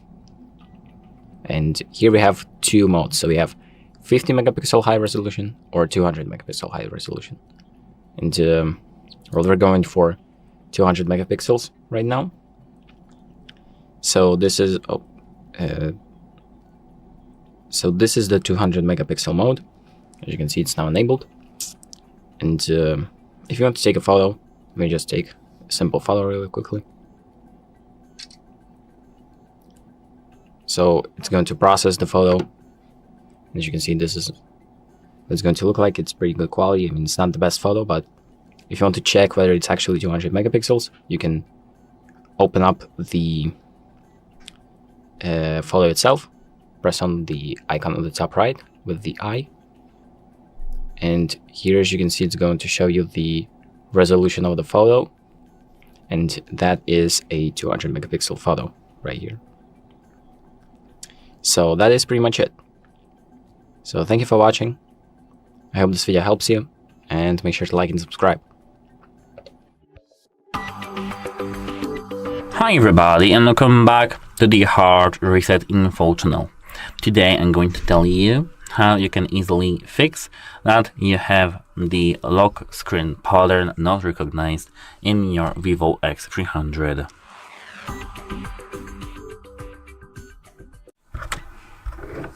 So actually, this is a very common issue on every single phone, and what I do recommend, here I do have the PIN code, but it's all the same.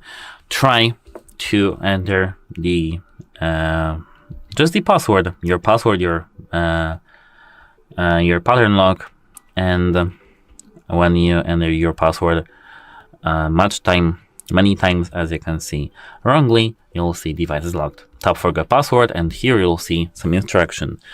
You can go to vivo.com/nsers-password to view details of or contact our after sales service. And what I do recommend to do is to do not lose data. Is that you can go to the authorized service and give it as the warranty. Give it to them and let them have it fixed.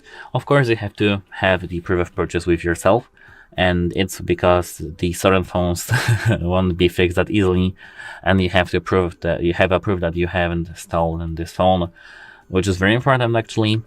And yeah, that's the one issue. I mean, one thing. The second thing is that you can go to the authorized service and have this fixed, but here for money, not for free. And the third thing, when you when you are able to lose your data and when you don't really care about your data, is to go to the recovery mode. To do so, hold the power button and the volume down button until you see your phone goes off and it vibrates. Then hold the volume up and power. Here, now click volume down and tap power button to enter the recovery mode. And wait a moment.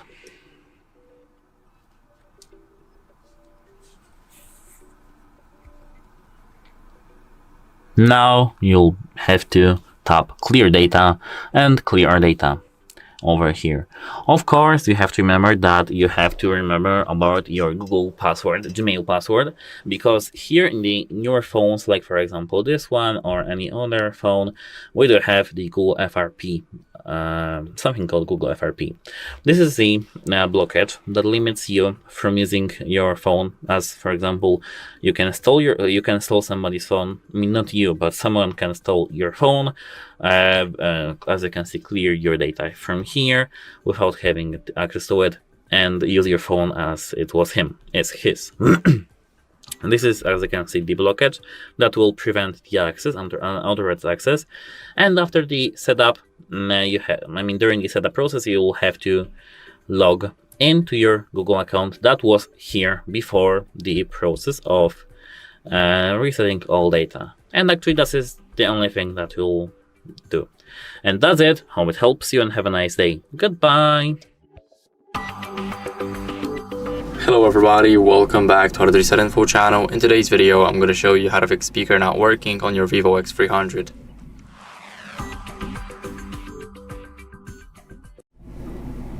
So first, what you guys want to do is check the volume levels. So let's start off with unlocking the device.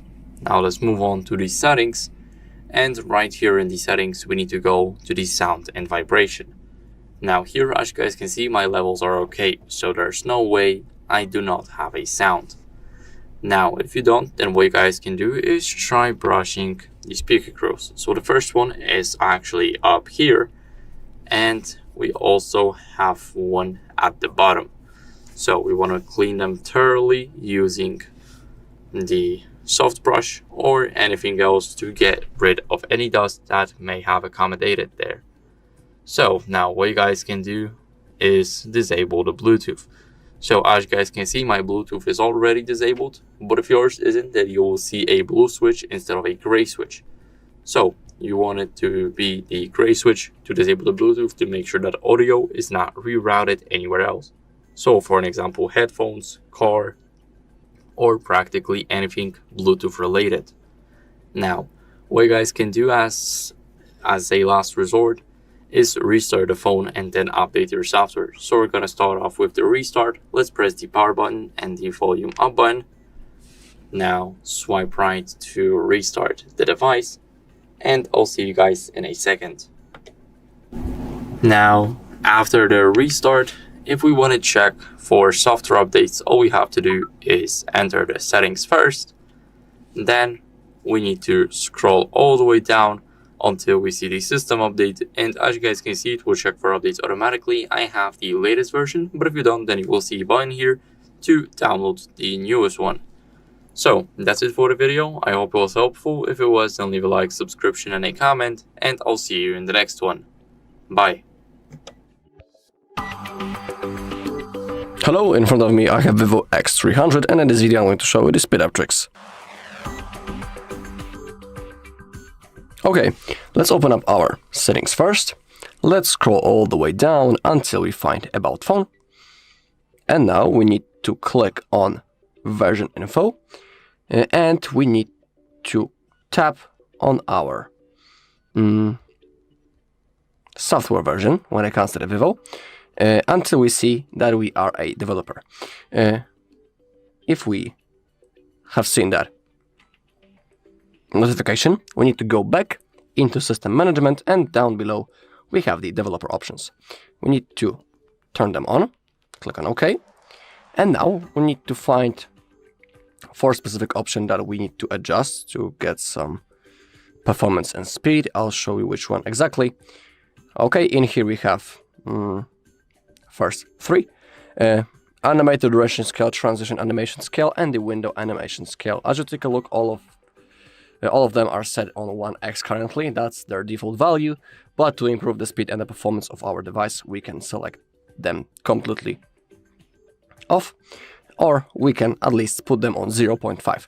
For me, perfect balance, of course, between 1x and off is 0.5. So that's what I'm about to do. I'll select each option on 0.5. Simply remember that you shouldn't go above 1x because it will only slow your device. Okay, let's scroll down again a little until we find the apps and now the background process limit. Currently it's set on the standard, but we can select it on at most 3 or at most 4 processes. It's up to you.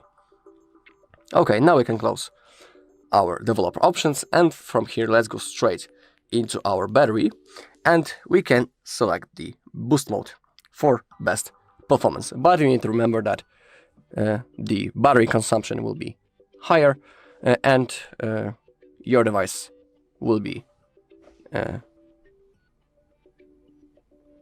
simply warmer because it will generate more heat. So you shouldn't be using this mode for a long time because, you know, overheating your device is not the thing that you should do, and you should avoid that. But for example, for gaming, for like 1 hour a day, you can use that mode. From here, let's go straight into apps and into app manager. In here, simply, if you have some apps that you are not using, simply uninstall them. But be aware that some of those apps on that list are the system apps, so you're not available to uninstall them. And don't even try to, you know, force stop them or something like that, because something bad might happen. Simply uninstall the apps that you have manually downloaded from the Play Store. There is, of course, faster way to uninstall the apps. Simply find them on your home screen or in your app drawer, hold on the icon, and then click that bin icon to delete your app. But when it comes to that list in App Manager, in certain apps, we have possibility when we click on them, and then when we get in storage, we can clear some cache. For example, in my case, it's my browser, Chrome. And we can clear it. Don't worry, it doesn't delete any of your personal data. Cache is basically junk files that are stacked, and clearing them is recommended. So that's the thing that we can do from time to time. Okay, from here, we can close the settings for now. Let's open up the iManager, which is automatically downloaded on our device. And on the right side, we have the Optimize button. It's always good to click it when we have possibility. All right, everything has been done. Click on the button down below. And again, we have gained some performance. In here, we also have the space cleanup. You can see that the phone is scanning for junk files. Okay, and we can clean 50 megabytes of junk files that are stacked on our device. And now they have been cleared. Really cool thing. So it's always good to do from time to time. Okay. Also, during day-to-day use, there is a chance that you have a lot of apps open in the background too. To open Reset Apps, simply click on this icon, or if you are using the gestures, you will have to slide to the upside from the bottom edge. And if you have a lot of apps open in the background, simply close the apps that you are not using because they're only taking your RAM away. And that also might be the problem. Why is your device running slowly? So it's always good to do. Also, if you want, from the Play Store, you can download some additional cleaning apps. But before downloading anything, it's always good to simply see the reviews about the app that you want to download, and also the ratings of other users. Okay, and as a last thing, I'll show you how to perform a simple reboot. Reboot is also recommended. For example, we can perform it once a week. During the process, our RAM also gets freed up, our phone rests for a moment, and it can also help with the speed and performance. To perform a reboot, we need to launch the power menu. We do it by clicking the power button and volume up button, just like that.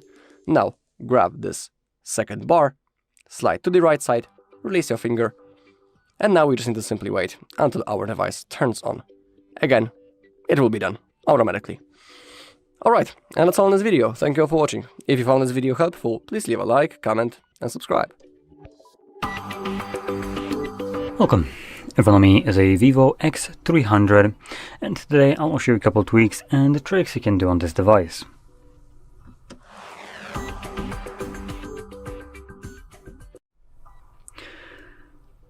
So let's start off by opening up our settings and first navigate to the first thing that I want to show. So I'm going to be going basically with the settings down the line that I found something interesting. So number one, we have the notifications and status bar. Now this seems like a very bland kind of place to look for tweaks, whatever. But because this is basically same thing as OnePlus, one big parent company, they actually have retained these nice options that include status bar icons. I genuinely love this. I wish every phone had this. So in here, you can get rid of garbage that will be visible right here in your status bar that you typically have enabled. So maybe you have Bluetooth always on. You don't care to see it in your status bar. You know it's on. It's always on. Same thing goes for maybe something like Wi-Fi, though I don't actually see it here. So I guess we don't have everything. Let's see, anything else? Bluetooth do not disturb mode might be something that I would want to turn off. Hotspot sometimes. Let's see, anything else now? We do have battery, though in here under the horizontal we should be able to also, oh there we go, it's right below that, have the option to show battery percentage. Now there is option to show inside of the battery the percentage, but this option only will be available to you with a horizontal battery. For things like the vertical, it's going to be always outside, and you can see there is no more, you can no longer select the last option right here. So just kind of flip that back how it was, as this is how I prefer. And there we go. So this gives us all the info while keeping it minimal. Now, unfortunately, it looks like NFC is enabled and I can get rid of this crap. Yep, so it is enabled. That was NFC. That is a bit disappointing. Oh well. Now, another thing in here is the style of notifications right here. So you can see I have right now 2 notifications. So these 2. And status bar only shows, I believe, 3 notifications. The moment it exceeds 3, it shows you then after that like 3 dots, and that's it. Now, we do have a nicer option in here, at least I consider this to be a nicer one, which is the number. So here, when you select this, it will show you the number of notifications you have instead of the tiny little icon, which usually it's sometimes, at least for me and my blind eyes, hard to kind of see what the icon even is for. I know, boomer problems here. This actually just gives me a number, and all I need to do is just swipe down and see what kind of applications are giving me notifications, but it will tell me obviously info about all the applications, not just like, oh, I have 3 plus God knows how many more. Swipe down to check. So yeah, this is my preferred option right here. Now let's go back, and we also have the always on display right here options, so we can apparently just not even turn it on. There we go. I'm gonna select agree. There we go. So as you've seen, there is this, or there was this little button right there to redirect you, which I have just left it. Damn it. Customize? Nope. I guess I will have to find a different way to get there. So that's most likely going to be in home screen, lock screen, and wallpaper, and always on display. There we go. So you can enable it from here, and you can customize it. So more always on display settings, display mode, top screen, or raise to basically turn on the always on. You can have it scheduled, so it will run permanently for the specified scheduled time. You have all day, which will be a bit of a drain on your battery. So if you'd like to have your phone last as long as it possibly can, probably not the best option. One that I personally do like is the top screen to or raise. Primarily the top screen is what I use to have like always on display. So this is a pretty good option. Move phone slightly could be also a good option, but I personally like the top more. It's just much more convenient just to do this, and voila, it wakes. Just to kind of give you a little bit of an example of what I mean. There you go. So same kind of principle.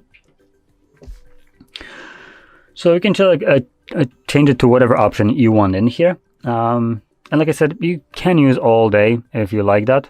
that's fine. Just be aware that you might have a little bit of a lower battery life, but this phone already has a enormous battery in here, so that might not be such a big problem. If you're wrecking something like this piece of shit right here, now that's a bit more of a problem, considering this phone barely lasts like, what, a day? So yeah, it has like basically half of this phone's battery. Well-being, actually just showing that side by side, being almost identical size. Just makes you think a little bit. Anyway, here is the top two for the always on display. Anyway, let's get back. Now in here we also have some customization to our always on display, so we can change how it's being shown. Right now I only have the time, but which is pretty minimal. Also, this will change how much battery is being consumed. If you're going with the all day, depending on which one you choose, if it has way more on your screen, that will have a bigger battery drain than just, for instance, something like the time. So if you select something like this right here, you can see that there is... Can I get rid of this? Yes, I can. So you can see that there's much more happening on the screen with colors, a bit more brightness, and just more screen actually being utilized. And that will have a bigger battery drain. Now, the reason there is a difference between how much is visible on the screen or not is because these devices use OLED displays. And the way OLED works here is when something is purely black, like for instance this area right here, right? Let me just maybe clean the screen a little bit so I can see it better. Yeah, so this looks like a purely black screen around here. So all these spaces are just straight like black. And because of that, the area around here, where it's just straight black, is actually, the display isn't even on in this area. So the pixels there are basically turned off. They are not on, they're not consuming energy to be lit up because they don't need to be. There is nothing there. So when selecting, for instance, always on display like this one, at this point, you only have whatever pixels are lighting up these numbers and the day of the week, along with the date and percentage of battery. But if you consider, for instance, this one, there is much more happening on the screen right here. There is way more that needs to be lit up, like all this stuff here and here. So you can imagine that there's significantly more energy going to the display than there is with just the time and like whatever was right here. So again, whichever one you choose, you might see varying levels of battery life. Okay, so let's move out of here. And while we're already in the home screen, lock screen, wallpaper section, we can also check out some other things, like for instance the icons. Now we have a very kind of limited amount of icons, so we have only 2. But if you download more, they should show up right here as a choice for you to select. Now these 2 are basically the default options that come with this device, so I can choose from either one of those. You also have additional options regarding those icons, so you can change the size of them, as you can see, and you can automatically see the how it will look like on your home screen. We have also the roundness, so you can have them fully like circle or squircles, basically. You actually can't have like 90-degree edges for some reason, but okay.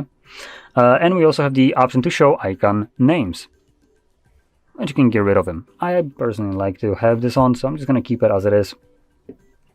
Another thing in here is the color and style, system and app UI color, so we can check that on, and you can see we now have control over accent colors like these ones right here. Let's see, anything else that I can quickly show? Okay, it's in a single format right now, which I just realized. But okay, so we have the options visible right here, which will be affected. So for instance, things like the timers, clocks, or whatever, you have the plus icon. They're all going to be basically whatever you select right here. Now, we have obviously entire color palette right here to choose from. You also have the default option, this one. Oh, no, never mind, that's not the default option, sorry. I just realized, give me a sec. Interesting. Is that even visible on camera? No, it's not. Okay, that is something that I'm going to point out that I just realized. So the white background right here, if you can call that a white. I mean, this is white around here. This area is not. This actually changes the tint depending on what you select right here. So right now it has a bluish tone to it. All like this area right here is kind of like more of a grayish tone to it. It actually has a bluish color. If I change it to green, it changes everything to greenish tint. Now, camera isn't really picking that up. Maybe on your end you can see it a little bit, I don't know. But I sure as hell can't see that happening on a camera, but I can see it definitely when looking directly at the phone itself. So, something to keep in mind. Now, apart from that, below that we have also pick colors from wallpaper. Now, just to check our wallpaper, we have the stock wallpaper right here. So, just a lot of bluish colors. And you can see that these options right here are relatively corresponding to basically our wallpaper. Now, if you change it to some other wallpaper that has a little bit more flair to it, a bit more color than basically like 2 colors that mine has, you might have much more varying colors to pick from right here. And these basically will apply to the entire system. And even when you change your wallpaper, it will keep whatever option would have been in this area, but adapt it to the new wallpaper. So it's a pretty nice way to basically match the color scheme of different toggles and all the other things around accent colors to the wallpaper that you're using. Anyway, let's move back. And here we have some other things like lock screen settings, dynamic effects, home screen. Dynamic effects I think are for like fingerprint. Let's see. No, never mind. Oh, okay. I was pretty sure we have this, but good that I checked it because I thought that it's somewhere else and I will be looking for this for a while. So we do have the home screen transition, which is basically the animation speed of the display or the opening animation. Now, moderate is basically the default one, but we have, for instance, efficient, which is just faster. And you can see automatically, this is also, I like this, the fact that they're giving you an animation of how it increases. So you can see if it's comfortable, it's much slower. If it's efficient, it's much faster. And you can also turn it off altogether if you want, and it just pops straight into view. Props for giving us visual animation on how this will look like. I really enjoy this. I do like to have animations, and I will give you... Okay, we need to select apply. There we go. So once you click on apply, that will change permanently.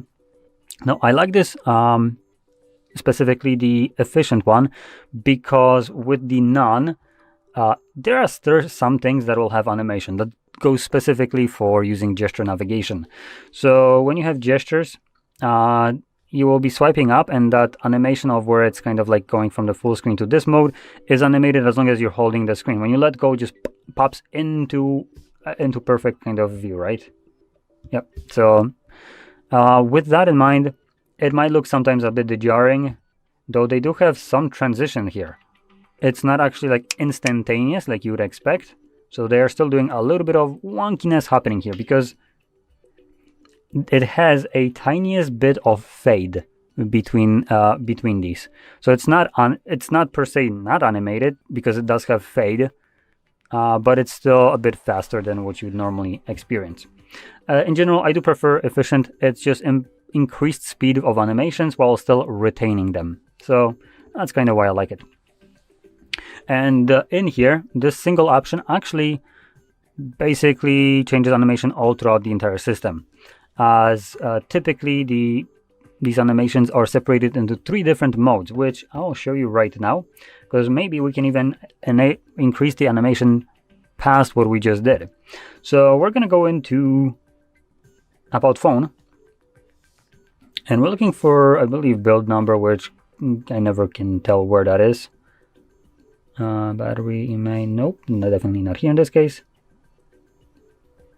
Hardware, model. Nope, not this. There we go. So it's software version in here instead of build number. When you click on that 7 times, it will enable the developer mode. So now we can go back, and we should have under, is it system management? Yep, system management, developer options. And here we're just gonna kind of start swiping down. And a lot of these are kind of unavailable to us, which is a bit odd.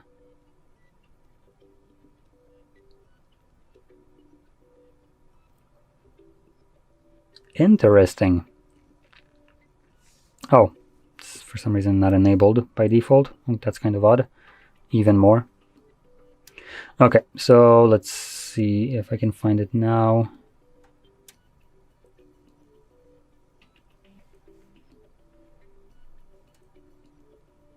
There we go. So we have window animation scale, transition animation scale, and animation duration scale. Now I can already see that these are completely separate from the options that we have already changed. These are still set to 1x, which is the default animation speed. So we can go to all 3 of those, change it to 0.5, and this will increase our animations even further. So now these should be a little bit faster. And in here, I believe if we select in the developer options to be off, they actually possibly would be completely off without that kind of weird fade-in effect. Anyway, let's continue on to other things. So I'm gonna move back here to the top and move now to the display brightness and eye protection. Now we have things like the light and dark mode right here. With the dark mode, you're gonna get better battery life. If you are interested in checking that out, you can. What I would maybe recommend also checking out while talking about the dark mode is the schedule switch. This gives you a couple options: sunset to sunrise or custom timer. And what this will do is it will swap automatically from light to dark mode and later on back to light mode depending on the time of day. So for instance, during the normal daytime it will be in light mode, and then once the sun goes down, this option, it would automatically switch to dark mode. Now I feel like the dark mode is better utilized during the night time, so you don't get flashbanged by your own device, while in the typical daylight, it might be easier to see your device with the light mode. So this would give you best kind of results for both of these time of days, right? And automatically swap between them. So it's a pretty nice option, and you can select the custom timer as well if you prefer that instead.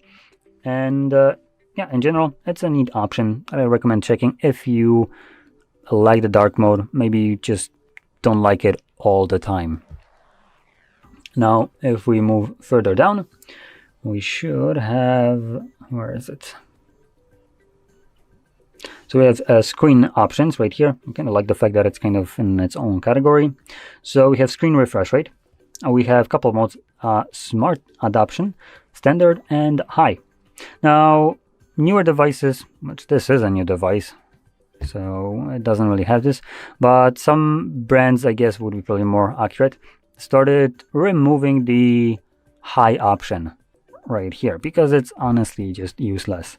Now the reason why it's useless is because the smart option already utilizes high, and high only serves to waste more battery. So if your smart option already runs to up to 120 Hertz, as high does, then these two options are basically the same. Now in this one, it also says up to. The reason I'm kind of clarifying this is because some devices, when they have high, it runs the display at permanently 120. So it removes the power saving kind of finicky options that it has. Here it retains it, so it's basically identical to the smart mode. Now in general, I recommend either sticking with smart if you like the nice battery smooth motion right here, visual clarity in motion, then this will be the best one. But if you don't really see much of a difference between the smart and the standard, then you can select standard. This will run your display up to 60 frames, so basically half of what the smart does, but it will also get you better battery life, which is actually mentioned right here. So I do see a difference, and I do prefer the smoother motion, so I'm going to stick with the smart one. But for people that don't see a difference, which probably most of the time will be more elderly people, I might be a boomer, but I ain't that old, so I do see a difference, and also gamer, so definitely do see a difference here. So yeah, I do like this option more, and I don't really care that much about battery consumption just because of this specific feature. I am willing to sacrifice on that one. So anyway, select whichever one you prefer. Now moving on, we also have the screen resolution right here. We have Ultra HD and we have also HD. Now this is a tiny device, and honestly the Ultra HD resolution right here, or 1440p basically, is kind of useless. I'm gonna switch it to high, 1080p. So this will get me better battery life, and I, for the love of God, can never tell a difference if I'm running this at higher or lower resolution. So the only time I ever am able to see a difference is with the 720p. Now that is a significantly smaller resolution. Between these ones, I do prefer the bigger or better battery life over the supposedly high refresh rate, which I cannot tell. And lastly, in here we have also screen color. Now this is purely preferential. You have the natural, where this sure shit doesn't look natural to me, but okay. We have professional and we have the bright being the oversaturated one, which technically natural already is, but holy shit, that is, wow.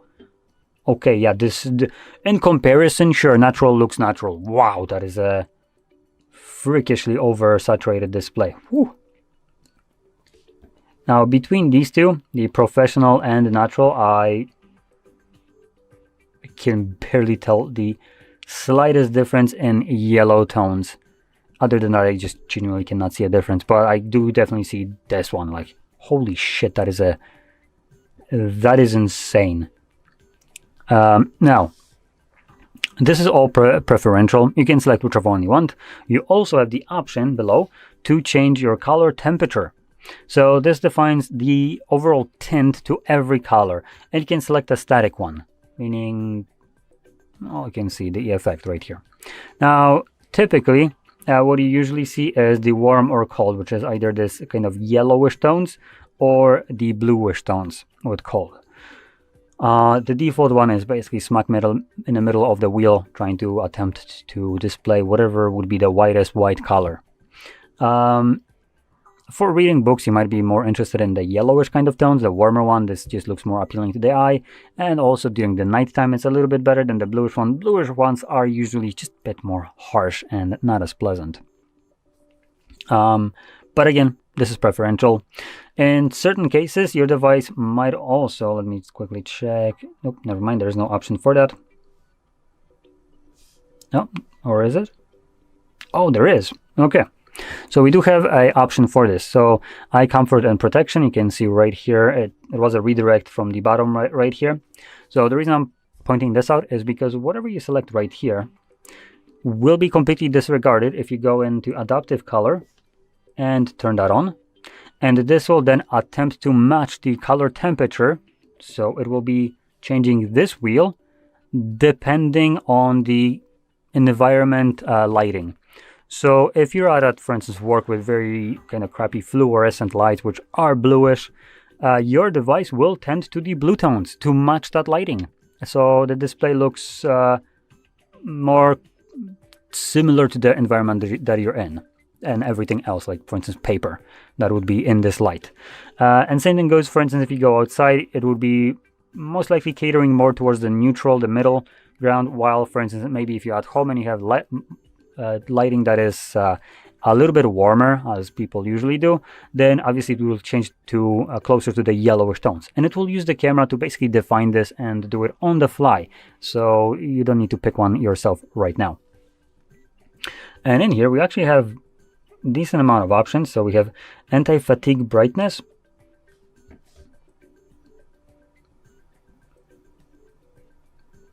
That's kind of interesting reading it. So intelligently adjust brightness based on screen on time and eye strain to ease fatigue.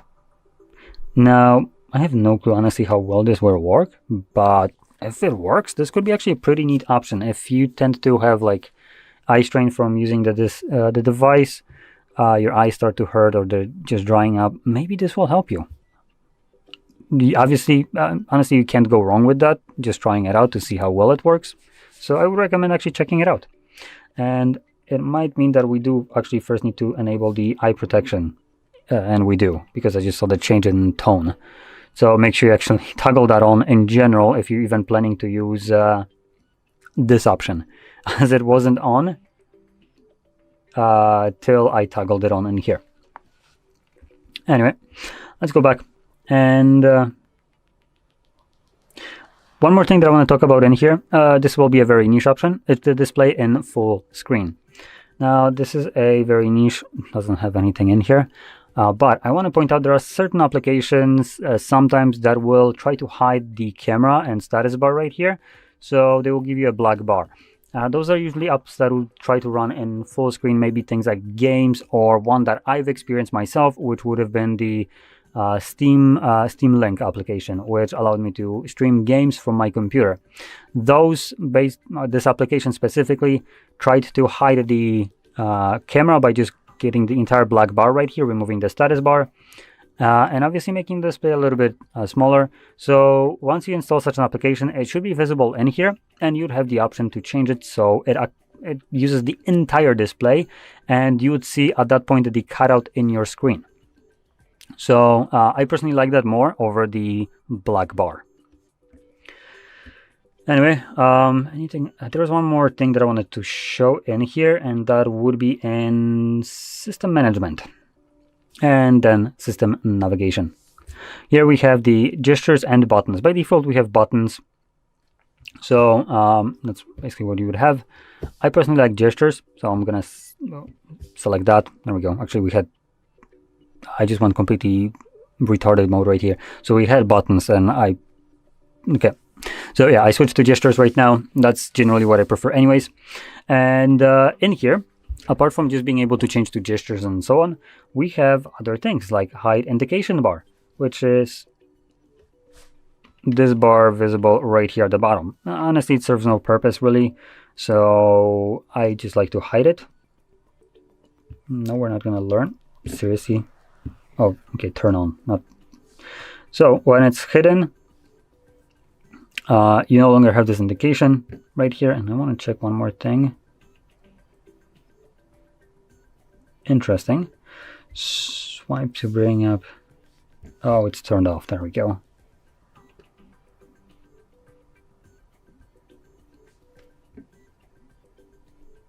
Huh? Oh, it's the corner one. Oh, there we go. There's a circle to search. Okay, so it works now. Screw off. Does it still work? No, it doesn't. Okay, so I was kind of fiddling with this just to kind of showcase or learn if you can have it hidden or not. And unfortunately you can't. So number one, there's actually another option in here that I do use myself, and I find it very useful.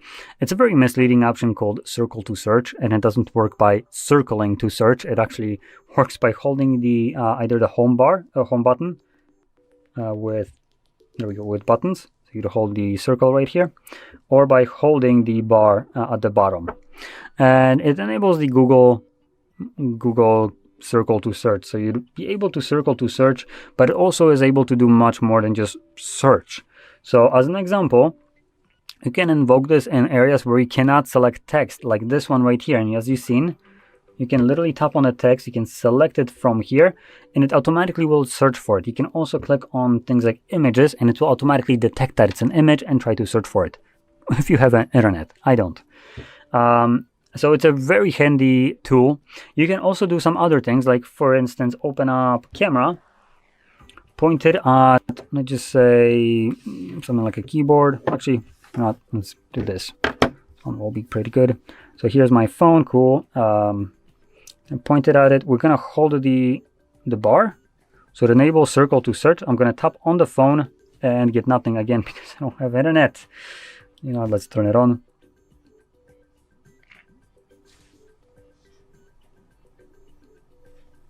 So let me just quickly connect.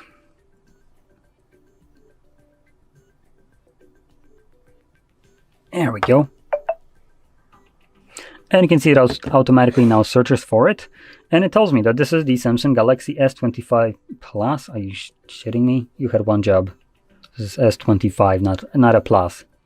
So yeah, remove the Plus. It almost got the thing correctly. These phones are basically identical. So, I mean, if this was a really smart AI, it would be able to see the screen or the camera spacing size to the body and figure it out that this isn't the Plus. But for instance, the first option right here is correct. So this is the S25, the normal one, unlike that rating at the top. So besides, these are almost identical, so I guess I can't really fault it. Now let's try another thing, like the keyboard that I have right here. So again, there we go. Gonna click on it, and okay, it found it pretty well. So it doesn't really find the offer that has it, but I'm pretty sure with a little bit of a search you would be able to. These are some AliExpress keycaps that I bought. So if you find something like AliExpress, this would obviously work. And you can probably find them also, as you can see, on Amazon right here. So it does give me a link to where I can get them, and also probably places where I can just find the link, like Reddit.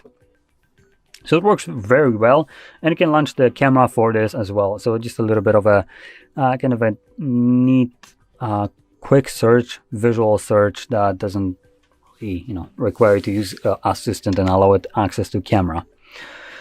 So yeah, pretty neat option right here. And like I mentioned, it only works when you hold it and when you have circle to search enabled in here at the bottom, which looks to be turned off by default if I am correct. You also have the swipe to bring up digital assistant. Now this is kind of useless. There is a lot of different ways to bring up assistant, so we don't need a 10th way to do that, because we can do it by holding the power button, we can do it by swiping from the corner, we can do it by saying the phrase if you have that enabled, but it is an option. We can do that by literally clicking on a Gemini or clicking on the Google application, and they all do the same freaking thing. They all bring up the damn assistant. We can also use the little search bar right here to click on the little microphone, and it will also basically do the same thing, move us to Google, which also uses AI. So great, we can literally do AI in a bazillion different ways. Shit, if I could only reassign some of those to be actually useful for other things than Google trying to cram down my throat the same dog shit. Would be nice, but at last we can't. Though we can reassign how the power button works, so that's at least some brownie points here. Because by default, if you hold it, voila, you get this crap. So it uses Gemini, as you can see, Vivo with Google Gemini. Cool. We're just gonna actually, let's go back here. Can I bring it up? Yeah, damn it, I screwed it up. Because we can change that. So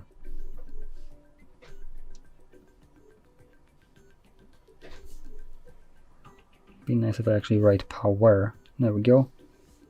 Power button. And we can basically turn off the Google Assistant, and we can do the power options instead right here. So that's one thing that I can change right here. Now, there's only one last thing that I wanted to show, and that will be the little Samsung-esque sidebar.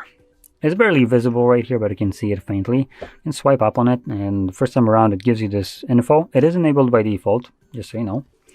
So, got it. So you can see we have our applications right here. We can extend it to see all of them, very reminiscent of the Samsung UI. And apart from you being able to just straight up launch applications from here and being able to access this bar in applications, as you can see, you have the options to have this kind of pop-up window, which you can minimize into this little up head right here. So you can do whatever you're doing in here. You can bring this up at any point, continue to use it. There we go. And we should also be able to do this. So as you can see, when you have it in this pop-up, you can grab it and drag it to the top, and it gives you this grayish area. So if you drop it, it will split screen it. And you can do this also at the bottom. So there we go. Additionally, we can also click right here and you can swap it. So basically top to bottom. And even furthermore, we can add combination, which this one will be the nicest option right here. So when you select add, you can select add automatically. Cool.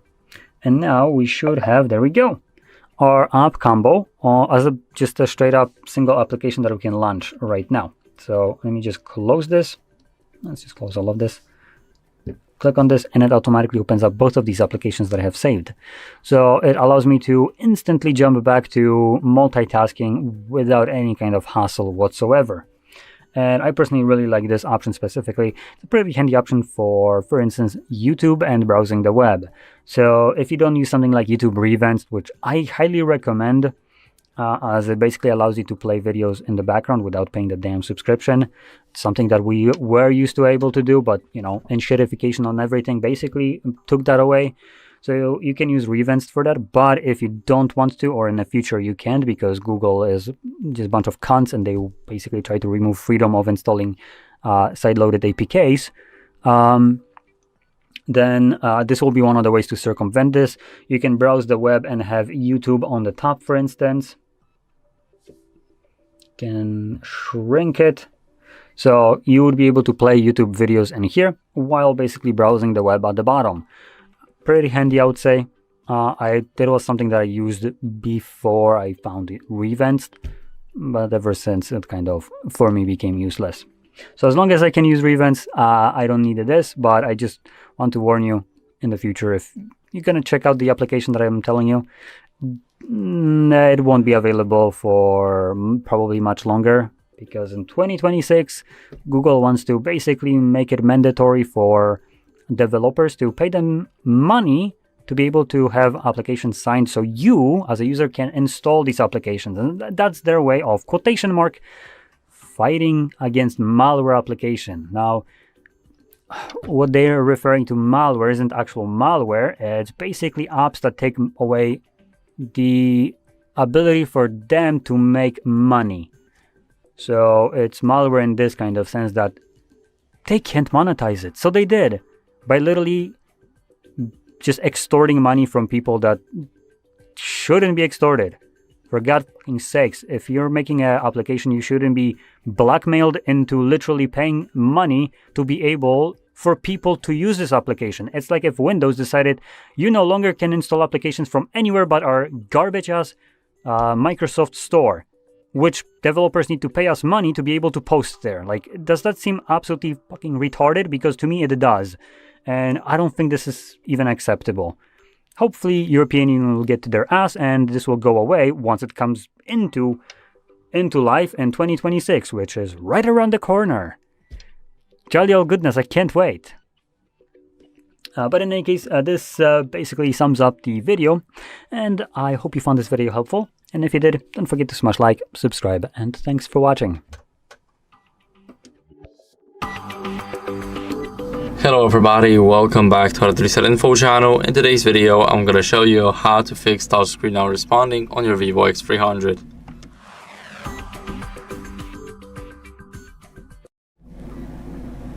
So first, what you guys want to do is remove the screen protector or case because it can cause the interference, and let me explain why. So, if you guys got the case and it's covering even a tiny part of the screen, then it can already be understood that someone's touching it. So, as you guys can see, now my finger is touching it and I cannot move this finger around the screen. Now, I was holding this finger for too long, but as you guys can see, I cannot use this finger here. So this is what can it do, and if that's the case, then you guys can try remove it and see if that works. Now for a screen protector, if it's poorly applied or it's just a poor quality one, then that's already an issue, and I would recommend you guys removing it and getting a new one, which is definitely better quality and everything else. Now what you guys can do is grab your microfiber cloth and clean the screen with it. So here we have the microfiber cloth. Let's give it a few scrubs and our screen should be beautiful and shiny. So after cleaning our screen, what you guys can do is restart the phone. So hold the power button and the volume up button at the same time. Now switch to the volume down button. You will see that it basically mutes your phone, and we need to hold it for at least 10 seconds to force restart the device. As you guys can see, the screen went black, and after we see the Vivo 5G, we can let go of the keys right here. So now all we have to do is wait, and I'll see you guys in a second. Now after the forced restart, as you guys can see, our phone turned on, and I'll enter the password now. And as a last resort, what you guys can do is update your software to fix any glitches. So go to the settings and swipe all the way down until you guys see system update. Here it will check for updates automatically. As you guys can see, I already have the latest system version, but if you don't, then I recommend you guys updating it, as it's very important to keep track with your software. So that's it for the video. I hope it was helpful. If it was, then leave a like, subscription, and a comment, and I'll see you in the next one. Bye. Hello and welcome back to HardReset.Info. In this video I will show you how to fix Wi-Fi not working on Vivo X300. Let's begin!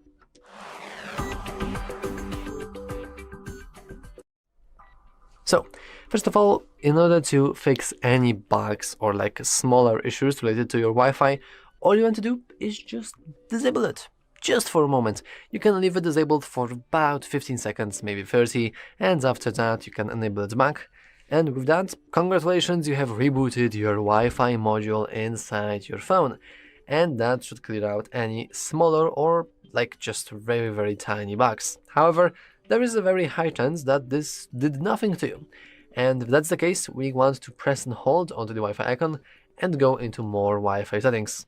And now we want to do something that's called repairing or reconnecting with our network. So we want to remove the network from the memory of our device and then connect to it once again. We can do that by going into the arrow here and then just deleting the network. And now, as you can see, our phone basically will behave like it never connected to that network in the first place. We want to navigate it one more time, and now we can input its password, or alternatively you can scan the QR code with the password from, for example, some sort of family member inside your home, or like co-worker or something like that. So after you have inputted your password, you can just go into OK, and congratulations, you have paired with your password with your network once again. And did that do anything? Well, that should clear out any additional bugs. However, if that still didn't do anything, and if you still have no Wi-Fi whatsoever, then unfortunately it's time to actually start paying attention not to our phone, but instead to the router itself. Now, I can't really show you this from obvious reasons, because there are many different models of the routers, but what you want to do is just you want to check if, like, for example, LEDs aren't flashing red, or something like that is something not unusual happening. And if not, you can just unplug it from electricity. Seriously, you can just unplug it, make it turned off for like maybe few minutes, maybe like 3 minutes or something. And then you want to plug it once more time. And after you do that, we should have our nice router rebooted. And with that, of course, the rebooting of the router takes some time, like it can even take a very long time, but usually that is enough for you to just do whatever you want to do. And technically that is all for this video, but sometimes there is just some sort of situation that even rebooting the router itself doesn't do anything, and if that's the case, well, I'm sorry, but you just have to contact your internet provider. I actually had certain situations like this recently, when the router just randomly died for like half a day, and how many times like restarted the router, rebooted my phone, nothing was really helping, until I called the internet provider, and then they told me that there's some sort of like breakage in my area and there's nothing I can do about it. Only they can do something about it, and they actually did, like a couple of hours later, but they did. So yeah, One more time, you can just disable or enable Wi-Fi to quickly reboot the Wi-Fi. Then you can unpair and repair with your connection with your network. Finally, you can reboot your router, and after that you can just call the internet provider and ask them if anything is going okay in your location. And yeah, that's all for this video. If you found it useful, make sure to leave a like, subscribe, and as always, thanks for watching. See you next time. Hello and welcome back to HardReset.Info. In this video, I will show you how to fix your battery percentage not showing on Vivo X300. Let's begin!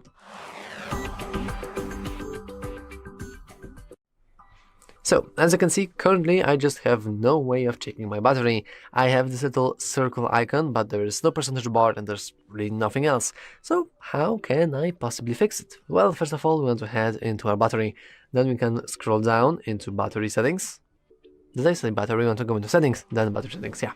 And then you want to scroll down into battery style and percentage. And here we have two main options. First of all, we have the battery style, which will show up as these different icons. And if we have set either to circle or vertical, we can just go and display outside battery our total percentage. However, with horizontal, we also have third option of displaying it inside battery, just for this little smooth experience and display. And yeah, that's actually all for this video. If you found it useful, make sure to leave a like, subscribe, and as always, thanks for watching. See you next time. Hello everybody, welcome to our channel. Today I'm gonna tell you more about camera on Vivo X300.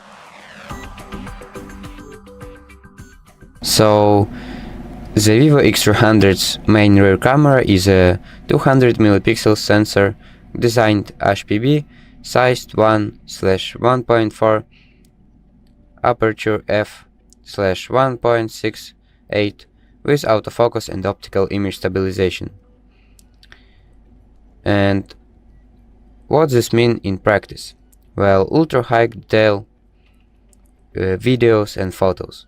The 200 megapixels main sensor means extremely high resolution, which allows you to crop into shots and still retain good detail. For example, zooming in on a subject while still maintaining clarity. The marketing emphasizes see every pixel. Another thing is a good optical zoom capability. The 50 megapixels telephoto periscope lens grants more reach than a standard telecamera, meaning better distant subject photography. For example, wildlife, events, or more. Wide angle flexibility. The 50 megapixels ultra-wide allows capturing more of the scene, landscape, architecture while maintaining a high resolution. Another thing is a strong selfie or vlog potential. 50 megapixels front camera with autofocus and a wide field of view, 92 degrees, means better looking self-portraits and video calls. Next up, a low light and stability assist. The presence of OIS on the main sensor and telephoto helps reduce blur from shaky hands or movement. The adaptive flash helps in varying zoom, focal length situations. Brand optics and finishing. The ZEISS branding suggests higher quality lens, coatings, optics designs, better control of aberrations and flare, which is a strong hook for your viewers. Considerations of the camera. Having 200 megapixels does not automatically guarantee better real-world photos in all conditions.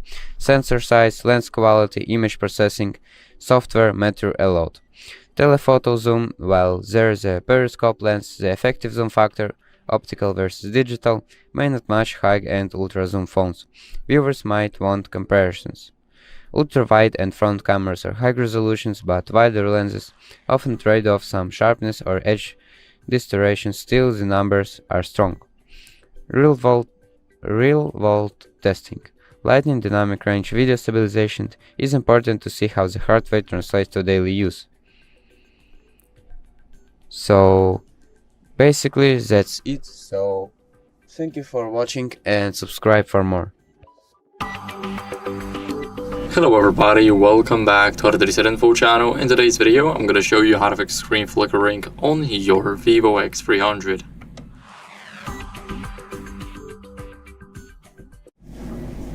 So first, what we're going to do is we're going to go into the settings, and right here in the settings, we need to find the display brightness and eye protection. Here, we need to adjust our brightness, so you guys can adjust it up to yourself. You guys can either max it out, you guys can lower it out, and here is, I think, the best setting, a bit more than the 50% mark. So make sure to disable the auto brightness right here, and after that, what you guys can do, if there are still some issues, go over to the Play Store, and in the Play Store download an app called the Screen Dimmer and then OLED Saver. Here we need to ignore the sponsored ads and go straight for the app right here. It has 100k plus downloads and 4.3 star out of 659 reviews. So this app is only 1 megabyte. As you guys can see, it installed instantly. So let's click on open. And now we need to give it permissions. So the first one is to modify the brightness. Now the next one is to update the overlay whenever we're turning on, let's say, a keyboard or just rotating our screen. So here we need to swipe all the way down until we see downloaded services, click on screen dimmer and enable it right here. Now we need to wait 10 seconds until we can click on allow. And as you guys can see, this is a highly sensitive permission and the app needs it to actually update the brightness.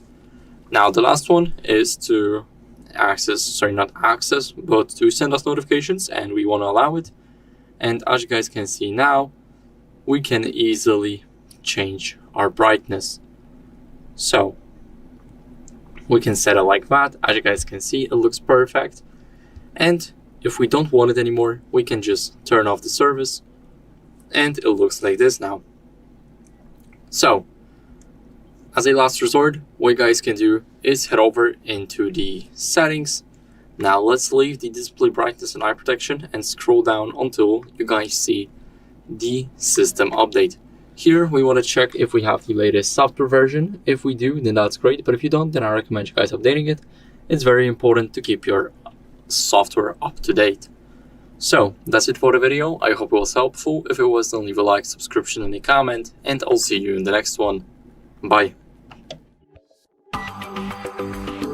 Hello guys, welcome back to the HardReset.Info. Today I'm going to tell you how to fix Bluetooth not connecting on your Vivo X300.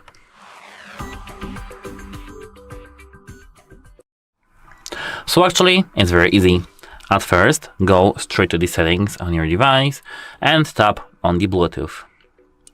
Here, as you can see, I do have it disabled, so make sure that yours is enabled, and when it is enabled, disable it and enable it back again, just to make sure that all the sensors are resetted. And this is the first tip. If it works for you, that's nice, but if it doesn't, find your device in the available devices list.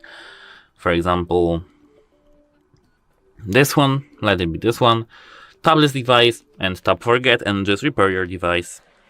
It should be that easy. And after the repairing process, you should be able to connect to your device. It's maybe some issue with the device itself, I mean your secondary device, for example your headphones, and it's just recommended to reset the connection from time to time. So that's the second tip from me to you. The third tip is that you can actually restart your phone. Wait a moment. Volume up plus power. Click volume up plus power. Click and hold these two buttons and swipe to power off your device here. Actually, you can swipe to restart over here. And why it's recommended? We will reset all the sensors, all the modules in our phone, especially the Bluetooth module, and it should fix our phone.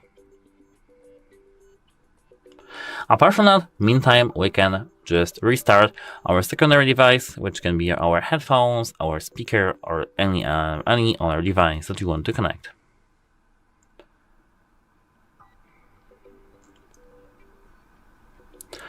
So now we can unlock our device with our PIN code. And now we can check if we can pair to our device. If we can't, I do recommend to go in the settings back again, scroll down, and here tap System Update. As you can see, as for the 7th of November 2025, here we do have the latest Android version, which is Android 16, and there can be some issues. It's because this OS is almost like new. So wait for the updates and update your phone immediately. If you do have some updates pending, update your phone. It's because the issue may be actually already fixed. And that's it for this video. If you found it helpful, please consider subscribing to this channel and leave a like under our video. It's very important to us to have your feedback, so please comment, leave your opinion in the comment section down below. And as I said, that's it. Hope it helps you, and goodbye. Have a nice day.